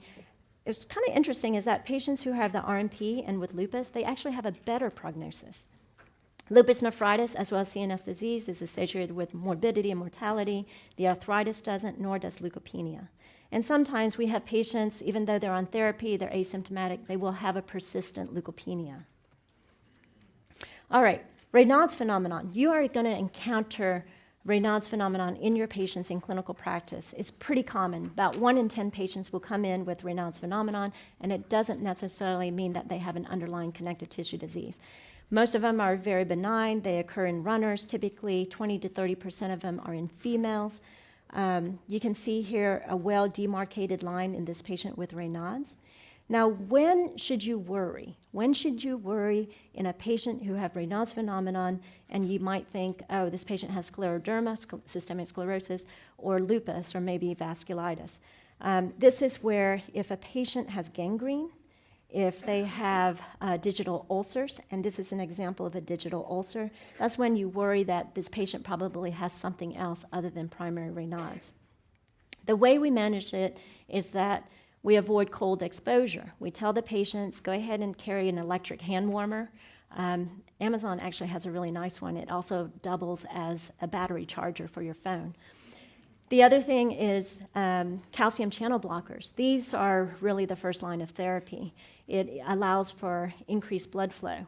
When you think about Raynaud's, you think about the triphasic color changes. And what it is just vasospasms of the blood vessels, right? So when the blood vessels closes in, then there's no oxygenated blood going through the system. So the fingers turn white. Then if oxygen is being depleted, then the finger turns purple, becomes cyanotic. And when the blood vessel opens up because the patient's hurt and they warm up their hand, then it flushes red. So you see the pattern of white, blue, then red. We also use topical nitroglycerin ointment, but that's for very mild disease. It typically is very greasy, and patients don't like it because they can't do much after they put it on. And then for advanced disease, we use phosphodiesterase inhibitors, sildenafil. And this is the part where, like I had a young male with lupus and Raynaud's, and I prescribed sildenafil, and he just was very embarrassed about it all. But we do use it, and it does work, as well as for females with sildenafil. Endothelin receptor antagonists can also be used, and then for really impending aggressive disease of gangrene, sympathetic nerve blocks can be helpful, as well as prostacyclin analogs. This is my patient who has systemic sclerosis. She basically has very severe Raynaud's as well. This is a picture in the summer, so her Raynaud's is not as evident, but she can't extend her arm. So this is as straight as her arm will go. And then I asked her to try and make a fist, and this is how much she can make a fist. So systemic sclerosis is basically abnormal scar tissue that's being deposited into the hands, the integumentary system. And the way we distinguish diffuse systemic sclerosis versus limited, which is like crest, is where sclerosis ends. So if the sclerosis ends below the elbow and below the knee crease, we call that limited systemic sclerosis. If it's above the elbow, above the knee crease, we call it diffuse. And these patients who have diffuse disease tend to have a bit more internal organ involvement. So they can have difficulty swallowing, they can have reflux, as well as pulmonary hypertension and interstitial lung disease. Renal crisis can occur in 10 to 20%. Now, I want you to remember renal crisis and systemic sclerosis, because that could be a board question. Typically is associated in patients on moderate to high doses of steroids, and you treat it with an ACE inhibitor. typically IV enalapril. But if you can't use an ACE inhibitor for some reason, an angiotensin receptor blocker, if you can't use that, you can use a beta blocker, calcium channel blocker as well. But ACE inhibitors are first line of therapy because these patients really have high levels of ACE. With limited disease, typically we associate this with CREST syndrome. This is a patient who has what we call a tobacco pouch. She has telangiectasia. So CREST syndrome stands for calcinosis, Raynaud's phenomenon, esophageal dysmotility, sclerodactyly, and telangiectasia. You don't necessarily have to have all 5 features. So with regards to, if you remember, limited, it's from the distal crease down, from the crease down of the elbow and the knees. So these patients can also have reflux, they can also have esophageal dysmotility, but they're more likely to have pulmonary hypertension. So we monitor for pulmonary hypertension using pulmonary function tests, getting an echo. They really don't have renal crisis, okay? So that's how we distinguish limited from diffuse based on where the sclerodactyly ends and also the type of internal organ involvement. Unfortunately, there's not a lot of treatment for systemic sclerosis other than targeting what organ is involved. If they have reflux, put them on a PPI or an H2 blocker, get them to GI if they have dysphagia for esophageal stretching. If they have some shortness of breath or dry cough, evaluate them for interstitial lung disease and pulmonary hypertension.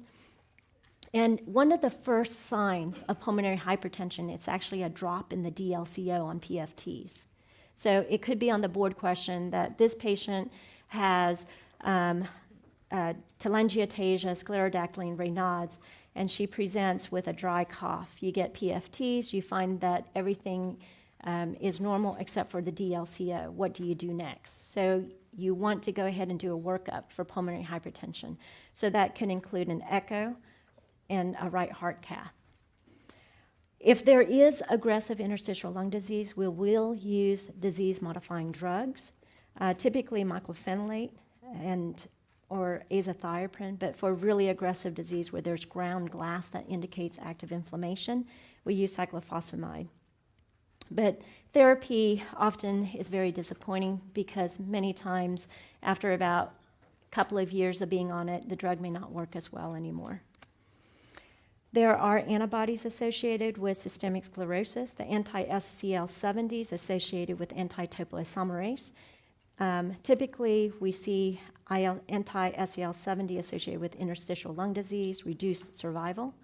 Anti-centromere antibodies we associate with pulmonary arterial hypertension, RNA polymerase III, renal crisis. Okay, so sometimes you just have to memorize the antibodies associated with certain diseases. And then let me turn your attention next to Sjogren's. So Sjogren's, think about dry, desert dry. Okay, dry eyes, dry mouth, vaginal dryness, constipation. The majority of patients will just have annoying symptoms, all right? But about 10% can have more serious manifestations. So they can have interstitial lung disease, they can develop lymphoma. And typically, for the boards, one thing you have to know about Sjogren's is to associate that with lymphoma. Usually, these patients have about 20 to 40 times increased risk for developing non-Hodgkin's lymphoma. And if they have GI symptoms, think about maltoma. All right, that's high yield for the boards here. And these patients can present with B symptoms, so lymphadenopathy, sweat, fatigue, weight loss. And you would see that they have a monoclonal antibody, new onset leukopenia, new onset anemia, as well as the lymphadenopathy. All right, inflammatory myositis and myopathies. So patients will complain of muscle aches and muscle pains. Well, is it fibromyalgia or is it something more serious?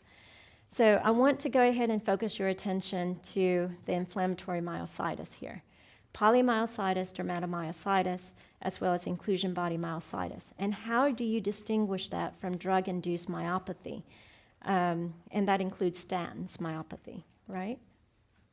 So polymyositis and dermatomyositis, typically you see these diseases in patients who are in their 40s or 50s.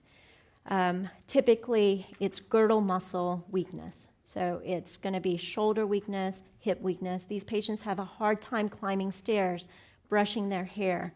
Sometimes they can have problems swallowing. They may have some shortness of breath because of the muscles around their respiratory tracts are weak. And then for patients with dermatomyositis, it's basically all the symptoms of polymyositis plus skin disease. So they have Gottron's papules, heliotropic rash, Schall sign, and usually the rash is very, very itchy. There has been malignancy associated with polymyositis and dermatomyositis.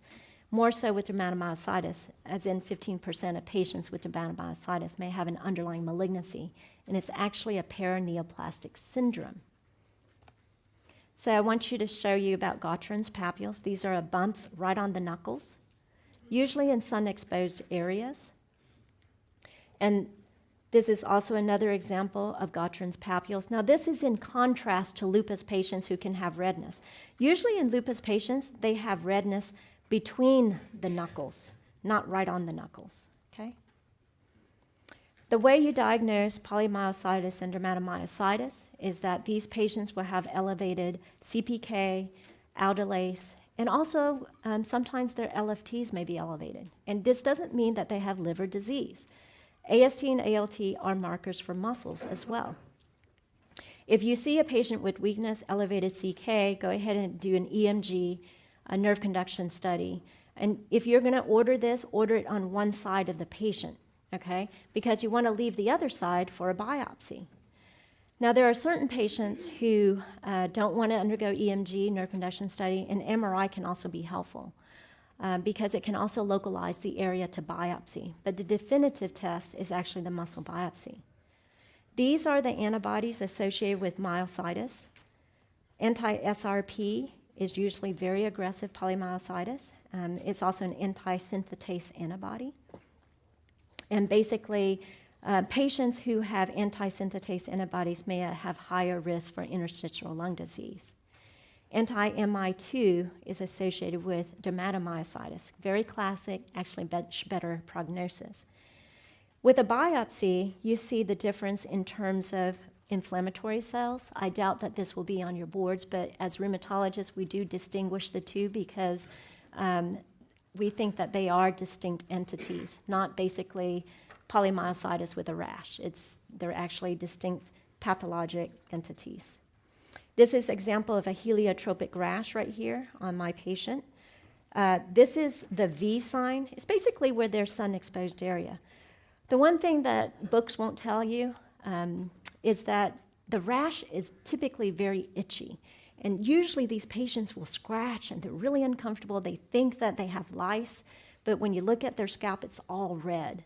And especially it's very evident in men who don't wear hats and who are balding, so you can see the redness. But in women, if you separate their hair follicles, you can see all this redness in their scalp. But that's one of the hallmarks of dermatomyositis. Inclusion body myositis. Now, this is a totally distinct entity from polymyositis and dermatomyositis. And this is going to be your pattern. Your pattern is an older person, about in their 70s and 80s.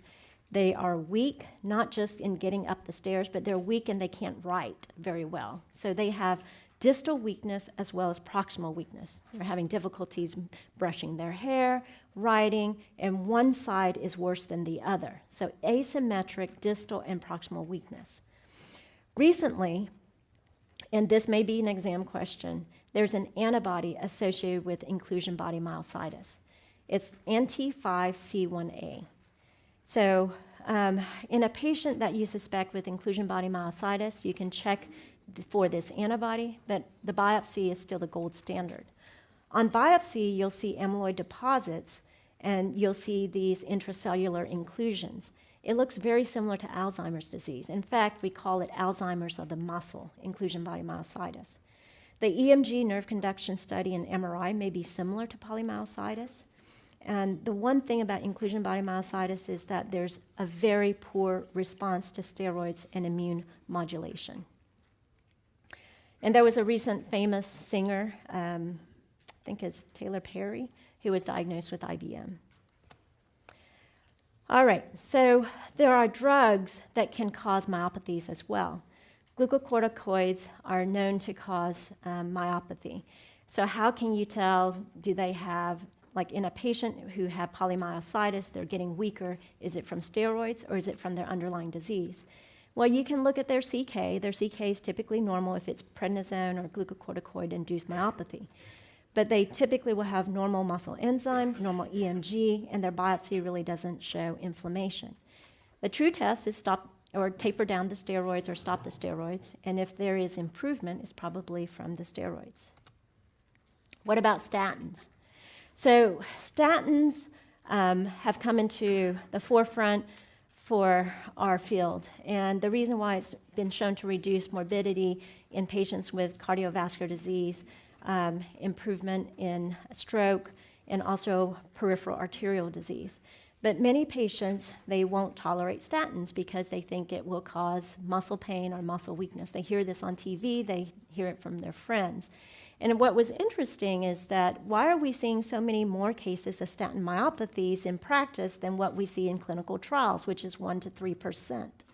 So there was one study and that did a randomized placebo-controlled trial to try and answer that question, because in practice, about 1 in 5 patients have a statin myalgia or statin myopathy. So this study actually did a blinded study. They randomized the patients, and they found that the rate for statin-induced myalgias or myopathy is about 3 to 5%, a little bit higher than what is seen in the clinical trials, but not as high as what we see in clinical practice. Now, why is that? A lot of it is actually the nocebo effect. And what that means is these patients didn't know if they were taking statins or not. When they went into the open label part of the trial, meaning that these patients know exactly that they're taking statins, then these patients started developing muscle pain. So many a times you have to kind of preemptively say, well, you may develop some muscle aches, but these muscle aches may not cause any harm, and they can improve, and then the patients will more likely stay on it when they know that the benefits outweighs the risk and that they're not going to have sustained long-term damage. But there are a small amount of patients who develop statin rhabdomyolysis and significant myopathy. And there are certain risk factors associated with this. Drugs that interact with the P450 system, macrolide antibiotics, azoles, fibrates, protease inhibitors, colchicine, and you'll probably see alerts like we had an audience member earlier came up to me and it's like, I have a patient who, has gout on colchicine, but then he's also on a statin, and it always pops up an alert saying that, there's a drug interaction. There are a lot of drugs that will interact with statins, but the reality of statin myopathy and statin rhabdomyolysis is very low, and the benefits outweigh the risk. The highest offending agents are the ones that are lipophilic, so that's simvastatin, atorvastatin, and lovastatin. The ones that are least offending are hydrophilic, pravastatin, fluvastatin, rosuvastatin. So I don't know if you follow political news, but President Trump's personal physician came out and said that he's very healthy. The only thing that he has to do is lose weight, and we have to increase his rosuvastatin to 40 milligrams a day. All right? So Trump is on rosuvastatin.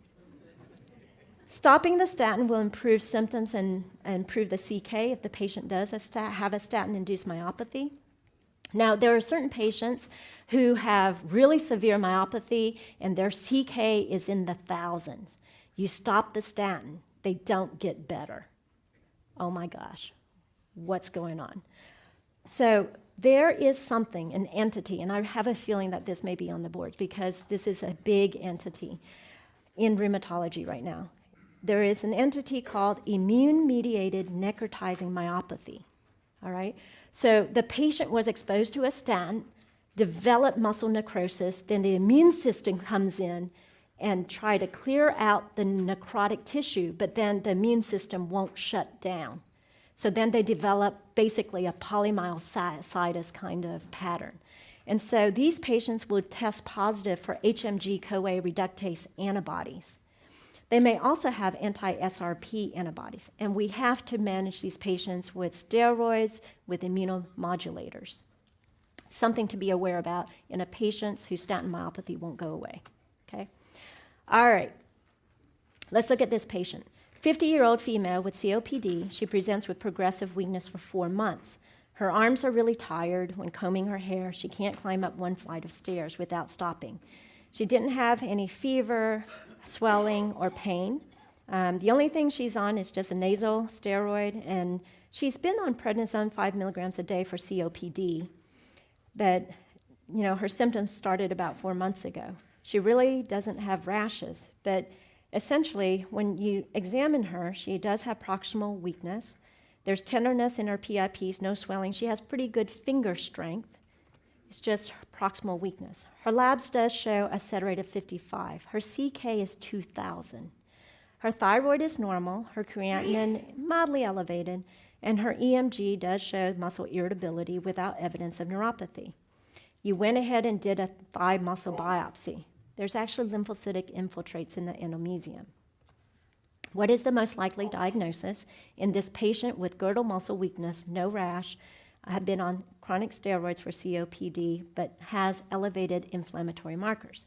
Is it steroid myopathy, dermatomyositis, inclusion body myositis, polymyositis, hypothyroid myopathy?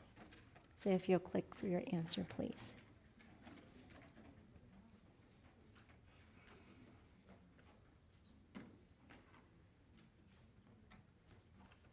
So the answer is polymyositis. The reason why it's not steroid myopathy is because she has elevated CK and high SED rate. Usually steroid myopathy will not cause a high CK and high SED rate.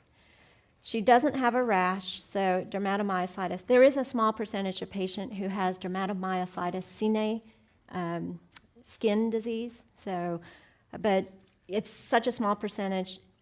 With the boards and the questions, you want to go ahead and go for the gold. She doesn't have inclusion body myositis because no peripheral weakness, and she does have symmetry, not asymmetrical. So the answer is polymyositis. Her thyroid is normal, so it's not hypothyroid myopathy. All right, so let's look at this patient with contrast to the previous one. 45-year-old female, presents with fatigue, severe myalgias, and weakness after starting simvastatin 6 months ago. Which of the following is the next and most appropriate step? Do you check her CK and thyroid function test? Do you just go ahead and stop the statin? Do you check for illegal drug use or illicit drug use? Prescribe coenzyme Q10, or you reduce the dose of the statin? What would you do?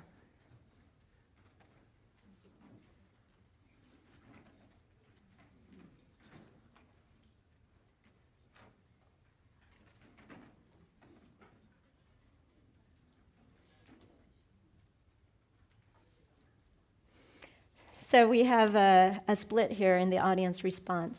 I assume she's on a statin for a reason. Maybe she just had a heart attack, right? So the question is, what would you do? And the answer is you check a CK. You want to know whether or not her fatigue and myalgias is from a statin, or is she just depressed, or maybe it's thyroid. You just don't want to preemptively stop the statin right away. So the majority of patients around who have thyroid dysfunction is usually in their 40s and 50s, right? So, and thyroid disorder, hypothyroidism in particular, can cause an elevated CK as well. And like I said, many patients who have fatigue and severe myalgias will like to blame it on the statin, and if you stop it, then, why did you prescribe it in the first place? So that's why I didn't choose B. This patient, the question really didn't suggest that she has illicit drug use. And then more recently, there was a big study, meta-analysis, and also a randomized controlled trial that shows that coenzyme Q10 does not work for statin myalgias or myopathy. So there's no reason to prescribe it for that. And then, would you reduce the dose of the statin? This kind of goes in line with B. You'd prescribe the statin in the first place. She's not blaming it necessarily on the statin, but you got to see, is it really the statin or something else? Okay, so the board's questions may be vague like this, but you have to choose the best answer. All right, vasculitis. So lupus to internists is like vasculitis to rheumatologists. Many rheumatologists are scared of vasculitis as well, all right, because these patients are sick. They can have a lot of organ damage. They can have high mortality. So many rheumatologists, when we suspect vasculitis, they're like, ugh. But I'm going to go ahead and condense it down for you. Vasculitis, we tend to categorize vasculitis based on the size of the vessel, large, medium, or small. And I'm going to focus on the most common ones that you encounter in practice and on the boards. But the one thing about vasculitis is blood vessels are everywhere, right? And so you want to think about multisystemic organ involvement: skin, joints, liver, lung, kidney, okay? So if a patient has constitutional symptoms as well as multi-organ involvement and looking pretty sick, it's either lupus or it's vasculitis. With lupus patients, they'll have alopecia, oral ulcers, as well as Raynaud's phenomenon or something like that. But with vasculitis, they won't have those kind of features. Respiratory failure and diffuse alveolar hemorrhage can be found both in lupus and vasculitis, and prognosis is very poor. And these patients will have high sed-rate CRP. They may not have an ANA, whereas lupus patients will have an ANA. This is an example of a leukocytoclastic vasculitis. So this is palpable purpura. So you feel the skin and it's raised, and basically the blood vessels are just deteriorating and blood is seeping out into the skin. Leukocytoclastic vasculitis is a hypersensitivity vasculitis. We can see it in connective tissue disease. We can see it also in patients on certain medications like antibiotics, sulfa drugs. We also see it in thiazide diuretics. Typically, it's in the dependent portion of the extremity. And if you do a biopsy, you'll see neutrophilic infiltrates that's disrupting the small vessels. When you treat the underlying cause, this kind of vasculitis will go away. And remember that vasculitis can mimic infection and malignancy, so biopsy is the gold standard to distinguish vasculitis from other conditions. I mentioned diffuse alveolar hemorrhage. Typically, if a patient is coughing up blood and you do a bronchoalveolar lavage, with each aliquot, the bronchoscopy, it becomes even more hemorrhagic. And usually we see this in ANCA-associated vasculitis, like granulomatosis with polyangiitis, formerly known as Wagner's. All right, let's talk about the most common form of vasculitis as an internist you may see. And usually they'll throw in one board question about giant cell arteritis or temporal arteritis. This is your classic pattern. It's an older patient, typically Caucasian, over the age of 60. He presents with headaches, jaw claudication, maybe some weight loss fatigue for several weeks or even months, okay? And then he has vision loss or diplopia. Well, when it gets to the point of vision loss, that could be irreversible because that's amaurosis fugax. It's basically a stroke. Usually, sed rates would be over 60 millimeters an hour, pretty high sed rate. With PMR, usually the sed rate can range anywhere from 40 to 70, but usually with vasculitis, it's pretty high. You want to confirm the diagnosis. Again, the gold standard is temporal artery biopsy. There are other features that can also be suggestive, is when you feel their temporal artery, it feels like a cord. It's pretty distinct. It's basically an electrical cord under their skin. And you want to go ahead and treat them empirically, even before you can call the surgeon to get a biopsy. And this is very important because this is a rheumatologic emergency. Giant cell arteritis, once this patient develops blindness, it's irreversible, okay? And if you start a biopsy, and let's say your surgeon who normally does the biopsy is out on vacation, won't be back for 2 weeks, the biopsy will remain positive even after a month of being on steroids. So don't let that deter you from getting a biopsy, but treat empirically. For impending visual loss, you want to go ahead and do IV Solumadrol, a gram a day for 3 days. But in patients who don't have visual symptoms but everything else, 60 milligrams a day is what is needed. More recently, there has been a drug approved for giant cell arteritis. That's the IL-6 inhibitor, tocilizumab. So we do use that for steroid-sparing effects. It's currently being studied for polymyalgia rheumatica. The high-yield facts for polymyalgia rheumatica here is that these are patients who have shoulder and hip girdle pain. About 20% of patients who have polymyalgia rheumatica develop GCA. whereas 90% of patient with GCA actually has PMR, okay? Now, there is no weakness with PMR. They have shoulder and girdle pain, in contrast to polymyositis, where there is no pain but weakness. So PMR has pain.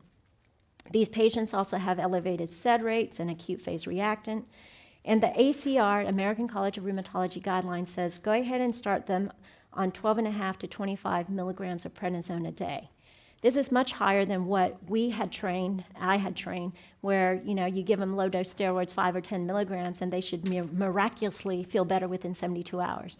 Well, actually, about 20% of them don't, and that's why you have to use a little bit higher steroids. The American College of Rheumatology recognized that and say you pretty much choose between 12.5 to 25 milligrams a day. And then if you don't treat PMR, let's say the patient refused to take steroids and they're only wanting to take NSAIDs, that actually is bad news because a proportion of them with active inflammation will progress on to GCA. So when we see inflammation, we want to go ahead and treat it. Let's look at this patient. 70-year-old female, past medical history of hypertension, pain in the shoulders, hips, and thighs for 8 weeks. It takes longer to dress. She doesn't have any headaches, jaw pain.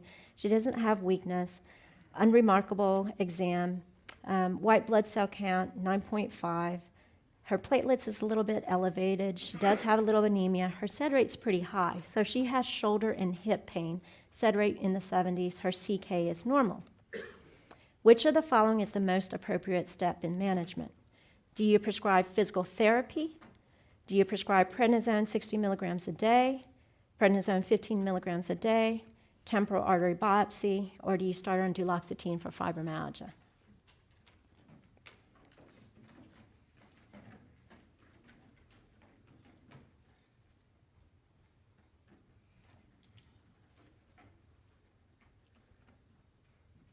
Excellent. Prednisone 15 milligrams a day basically is the recommendation in this patient who has polymyalgia rheumatica with proximal girdle muscle pain. So I'd mentioned tissue biopsy is very important because there are mimics. This is an example of a temporal artery biopsy. You can see that there's inflammatory cells that infiltrate the blood vessel.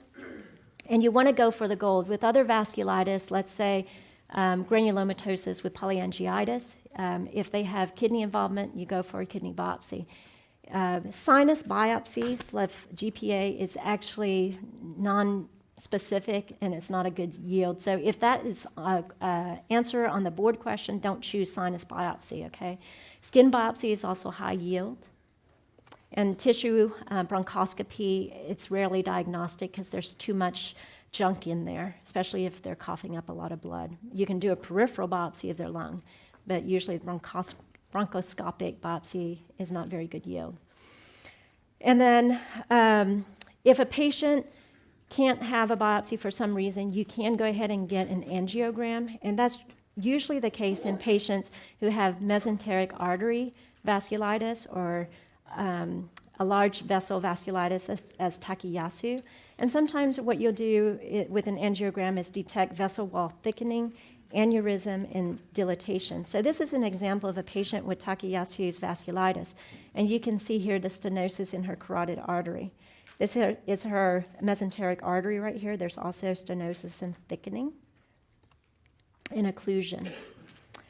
I didn't mention granulomatosis with polyangiitis, Wegener's, but I do want to give it a little spill. Typically, remember, this is a C-ANCA positivity. It's a pulmonary renal manifestation.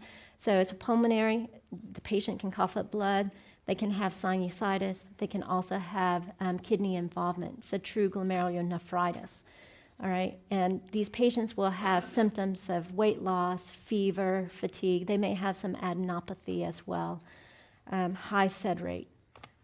So this is a 57-year-old female, no previous past medical history, presented with cough and occasional blood-tinged sputum. She lives in LA, no travel history. She basically has a low-grade temperature. She has diffuse bronchi at the lung basis. Her creatinine's elevated, but her hemoglobin is okay. Her SED rate is high. She does have red cell CAS. So it looks like she has her lung involved, her kidneys involved, high SED rate, And then this is her exam. You see these cavitary lesions on x-rays and CT. So what is the most likely diagnosis here? Does this patient have lupus? She doesn't have a positive ANA. Does she definitively have microscopic polyangiitis? Does she have granulomatosis with polyangiitis, formerly known as Wegener's?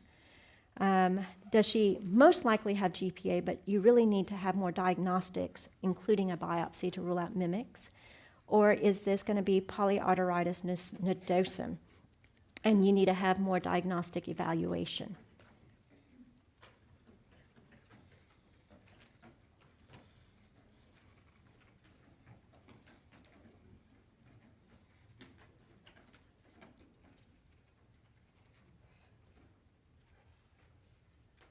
So yes, this is granulomatosis with polyangiitis. This patient doesn't have an ANA. Microscopic polyangiitis can look like GPA, but there's no cavitary lesions, okay? There's no pulmonary nodules. That's how you distinguish the two. And the C ANCA is negative. Typically, you see P ANCA here.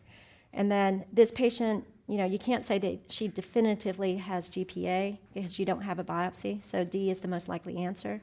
And then polyarteritis nodosum.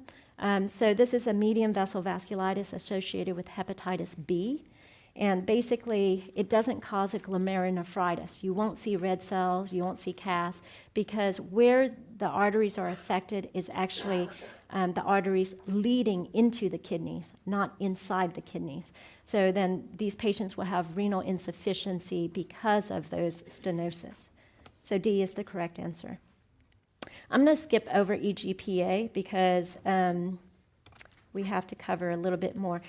But with granulomatosis with polyangiitis, I want to show you that there are a couple of slides which cover exactly what I just said before, where if you do a biopsy, you see granulomatous inflammation. We have to treat these patients pretty aggressively. Rituximab is approved for GPA now, but cyclophosphamide for life-threatening disease. All right. In the last 10 minutes, I'm going to talk to you about office orthopedics. So patients can complain of shoulder pain, neck pain, back pain, and it's really important. The board will give you 1 or 2 questions on office orthopedics. With shoulder pain, we think about rotator cuff issues. So it could be a tear, it could be rotator cuff impingement syndrome where there's no tear, but it's the difficulties of these tendons moving through the rotator cuff region. And then osteoarthritis can also occur in mimic rotator cuff issues.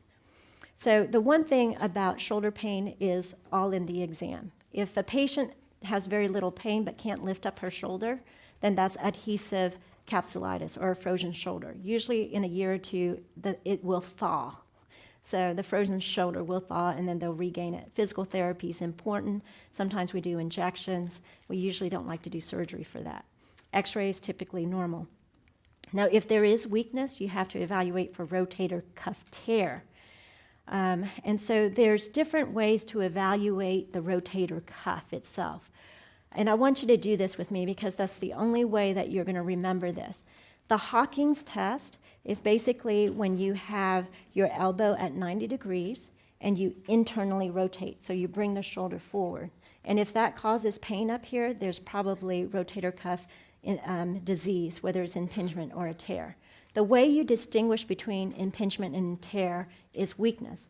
So I'm going to come up front here. You have the patient do the lift-off sign, and so the patient's hand is in the back, your hand is over it, and you try to tell them to force your hand off their back. And if they can't force it, there's a tear.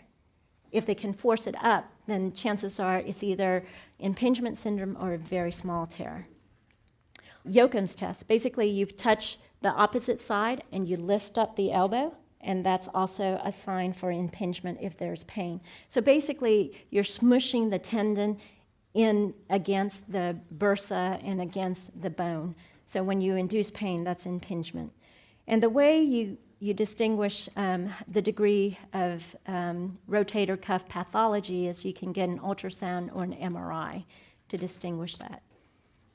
You treat it conservatively, physical therapy, oral analgesics, and then surgery for patients with severe dysfunction or who are young and want to get back into their sports. All right, what about elbow pain? Two areas of the elbow, the lateral epicondyle. That's called tennis elbow. And the reason why they called that tennis elbow is because of backhand, all right? So it's resisted wrist extension. That's causing the pain. But also there are certain things that can also cause pain in the lateral epicondyle if you do it too much, is repetitive motion trauma. Twisting in a screwdriver, okay? So it's resisted extension. As well as certain times doing housework. So you're just, pulling and making the bed, turning doorknobs. Those are things that can do it. Now, if you have pain and swelling down right at the olecranon bursa, you can have olecranon bursitis. We see this in trauma, like somebody hits their elbow really hard. We see it in gout, rheumatoid arthritis, and also infection. Your inclination is to tap the fluid. If you don't suspect infection, don't tap the fluid, because the risk for you to tap the fluid is that you can introduce infection and you can have a chronic drainage, and then the patient will have to go and have surgery. But if you end up tapping the fluid, don't tap right at the vertex. You want to go ahead and take the needle in at the edge of the bursa, not at the point of maximal pressure, or else you'll cause a drainage, okay? And you treat it, if it's non-infectious, conservatively treat the underlying cause, such as the gout or rheumatoid arthritis. If it's trauma, you can go ahead and do a compression bandage and some NSAIDs.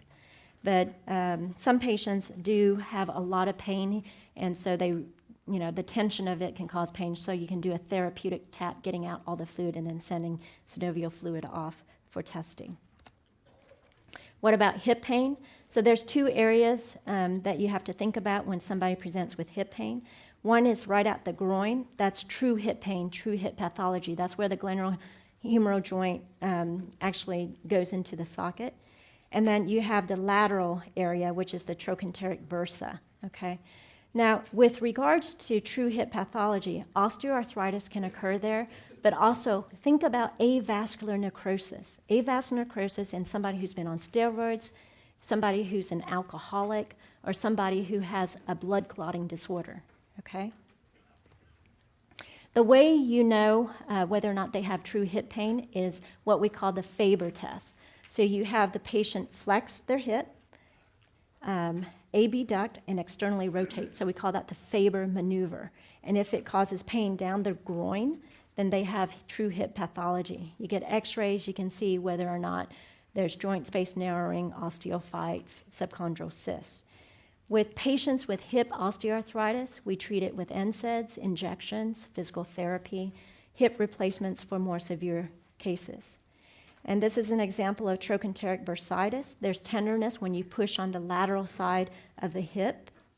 Sometimes pain can come and radiate down from the spine. We call that trochanteric syndrome. So these patients can have a radiculopathy that goes down. With sciatica, it comes down the buttock and down to the leg, but trochanteric syndrome, it wraps around. With trochanteric syndrome, you want to exclude other causes.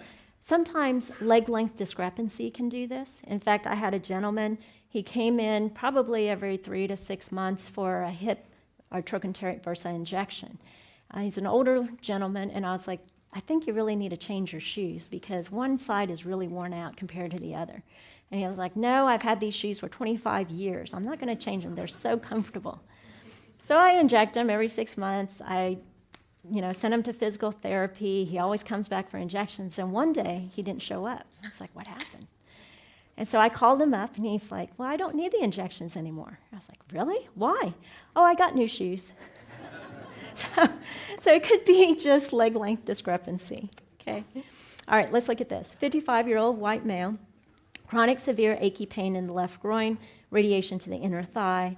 He has a 2-pack per day alcohol use, 6 packs a day of alcohol use, degenerative disc disease in lumbar spine. His exam noted limitation with internal range of motion in the left hip. Hip x-rays were actually normal. What do you do? What is the next step? NSAIDs and rest, MRI of the L-spine, MRI of the left hip, inject the trochanteric bursa with steroids, or refer to interventional radiology for an ultrasounded glucocorticoid injection of his hip. So he drinks 2 6-packs a day, It's right in the groin. His x-rays didn't show much osteoarthritis. What would you do?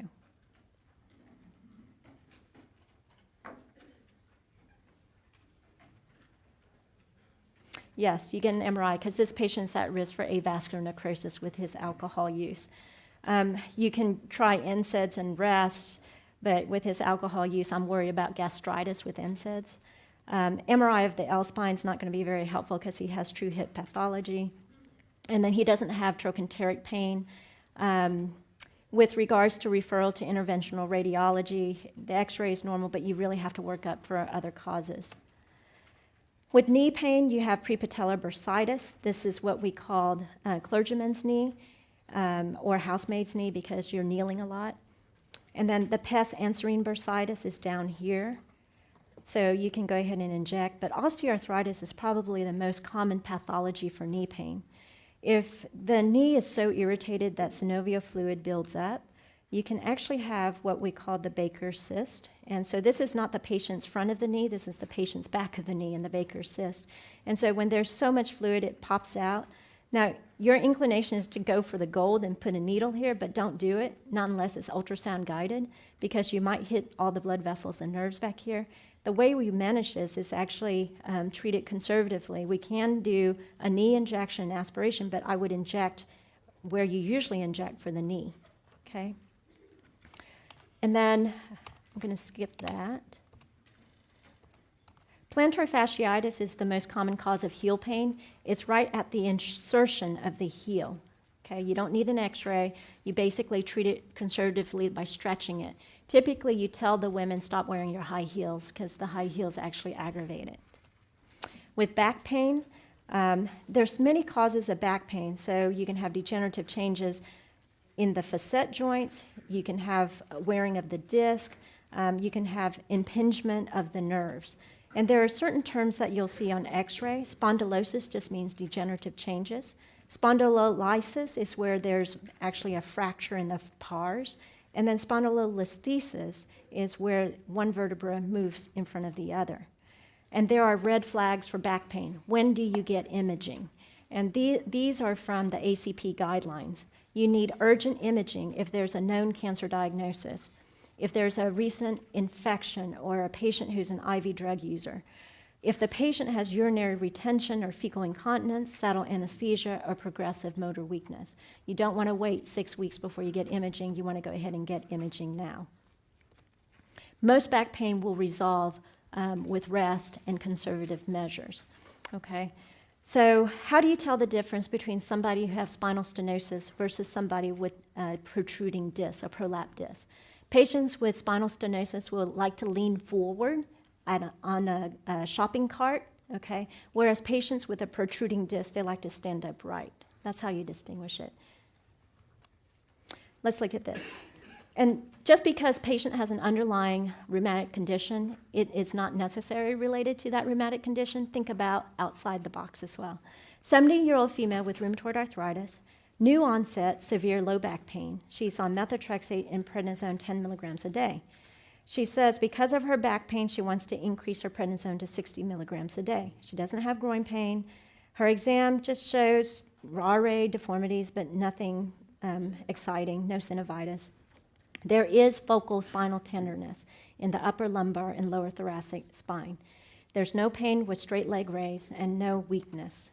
So which of the following is the most appropriate step? Do you go ahead and let her get prednisone 60 milligrams a day, start etanercept, plain films of the X-ray of the spine?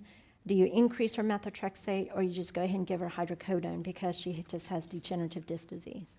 So she has pretty much thoracic lumbar pain, focal point on prednisone 10 milligrams a day, history of RA.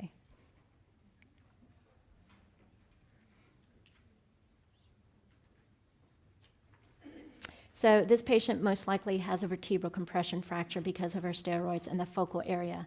Rheumatoid arthritis does not affect the thoracic and lumbar spine, okay? All right, let's look at this one. 64-year-old male with ankylosing spondylitis, previously well-controlled on etanercept, presents with 4 days of 6 out of 10 back pain after lifting boxes.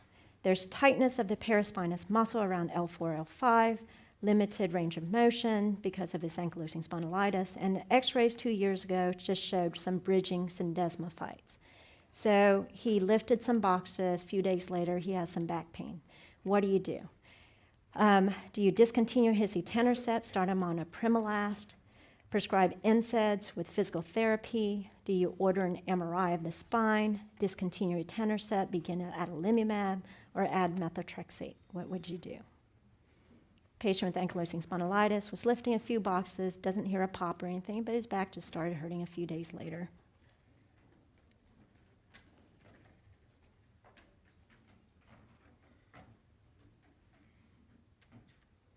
Common things being common, he has lumbosacral strain. And so most of the times with back pain like this, there's no focal tenderness, but just paraspinous muscle tightness. We prescribe NSAIDs and physical therapy. Apremilast is approved for psoriatic arthritis and psoriasis, so it's not going to help in ankylosing spondylitis. I can understand why some of you may want to get an MRI right away, like did he fracture his spine? But he just lifted a few boxes, and he has paraspinous tightness. And then changing one TNF to another, because this is such an acute thing, I wouldn't do that, and especially since his disease had been well controlled. Methotrexate does nothing for the axial spine. All right, and then I just want to do a very brief thing on fibromyalgia. Fibromyalgia is a hypersensitivity syndrome. You're going to encounter this a lot in your practice. These patients will complain of diffuse muscle aches, fatigue, and also they'll note hypersensitivity to a lot of things, to medications, to lights, to noises, to smell. And there's 3 things that cause fibromyalgia: poor sleep, stress, lack of exercise. And 3 things to make it better: improve their sleep, tell them to exercise, and also to reduce their stress or meditate or somehow manage their stress better. There are certain drugs approved for fibromyalgia: duloxetine, milnacipran, pregabalin. But the issue here is, even if you prescribe these drugs, if they don't improve their sleep, they don't exercise, they don't improve their stress, their fibromyalgia will not get better. For young patients with severe fibromyalgia, think about abuse, sexual abuse, okay? Okay, I believe this is the last audience response question. 45-year-old female smoker with IBS, interstitial cystitis. She's had widespread pain. She has tiredness, headache, sleeps poorly on gabapentin. She has tenderness pretty much all over, but she has good muscle strength, normal reflexes. Her labs were pretty much unremarkable. What would you do? Do you start oxycodone, acetaminophen, high-dose ibuprofen, evaluate for psychosocial stressors, domestic violence, check an EMG nerve conduction study, or get a serum ANA and rheumatoid factor? What would you do for this patient who's tired, headaches, diffuse pain, labs were unremarkable?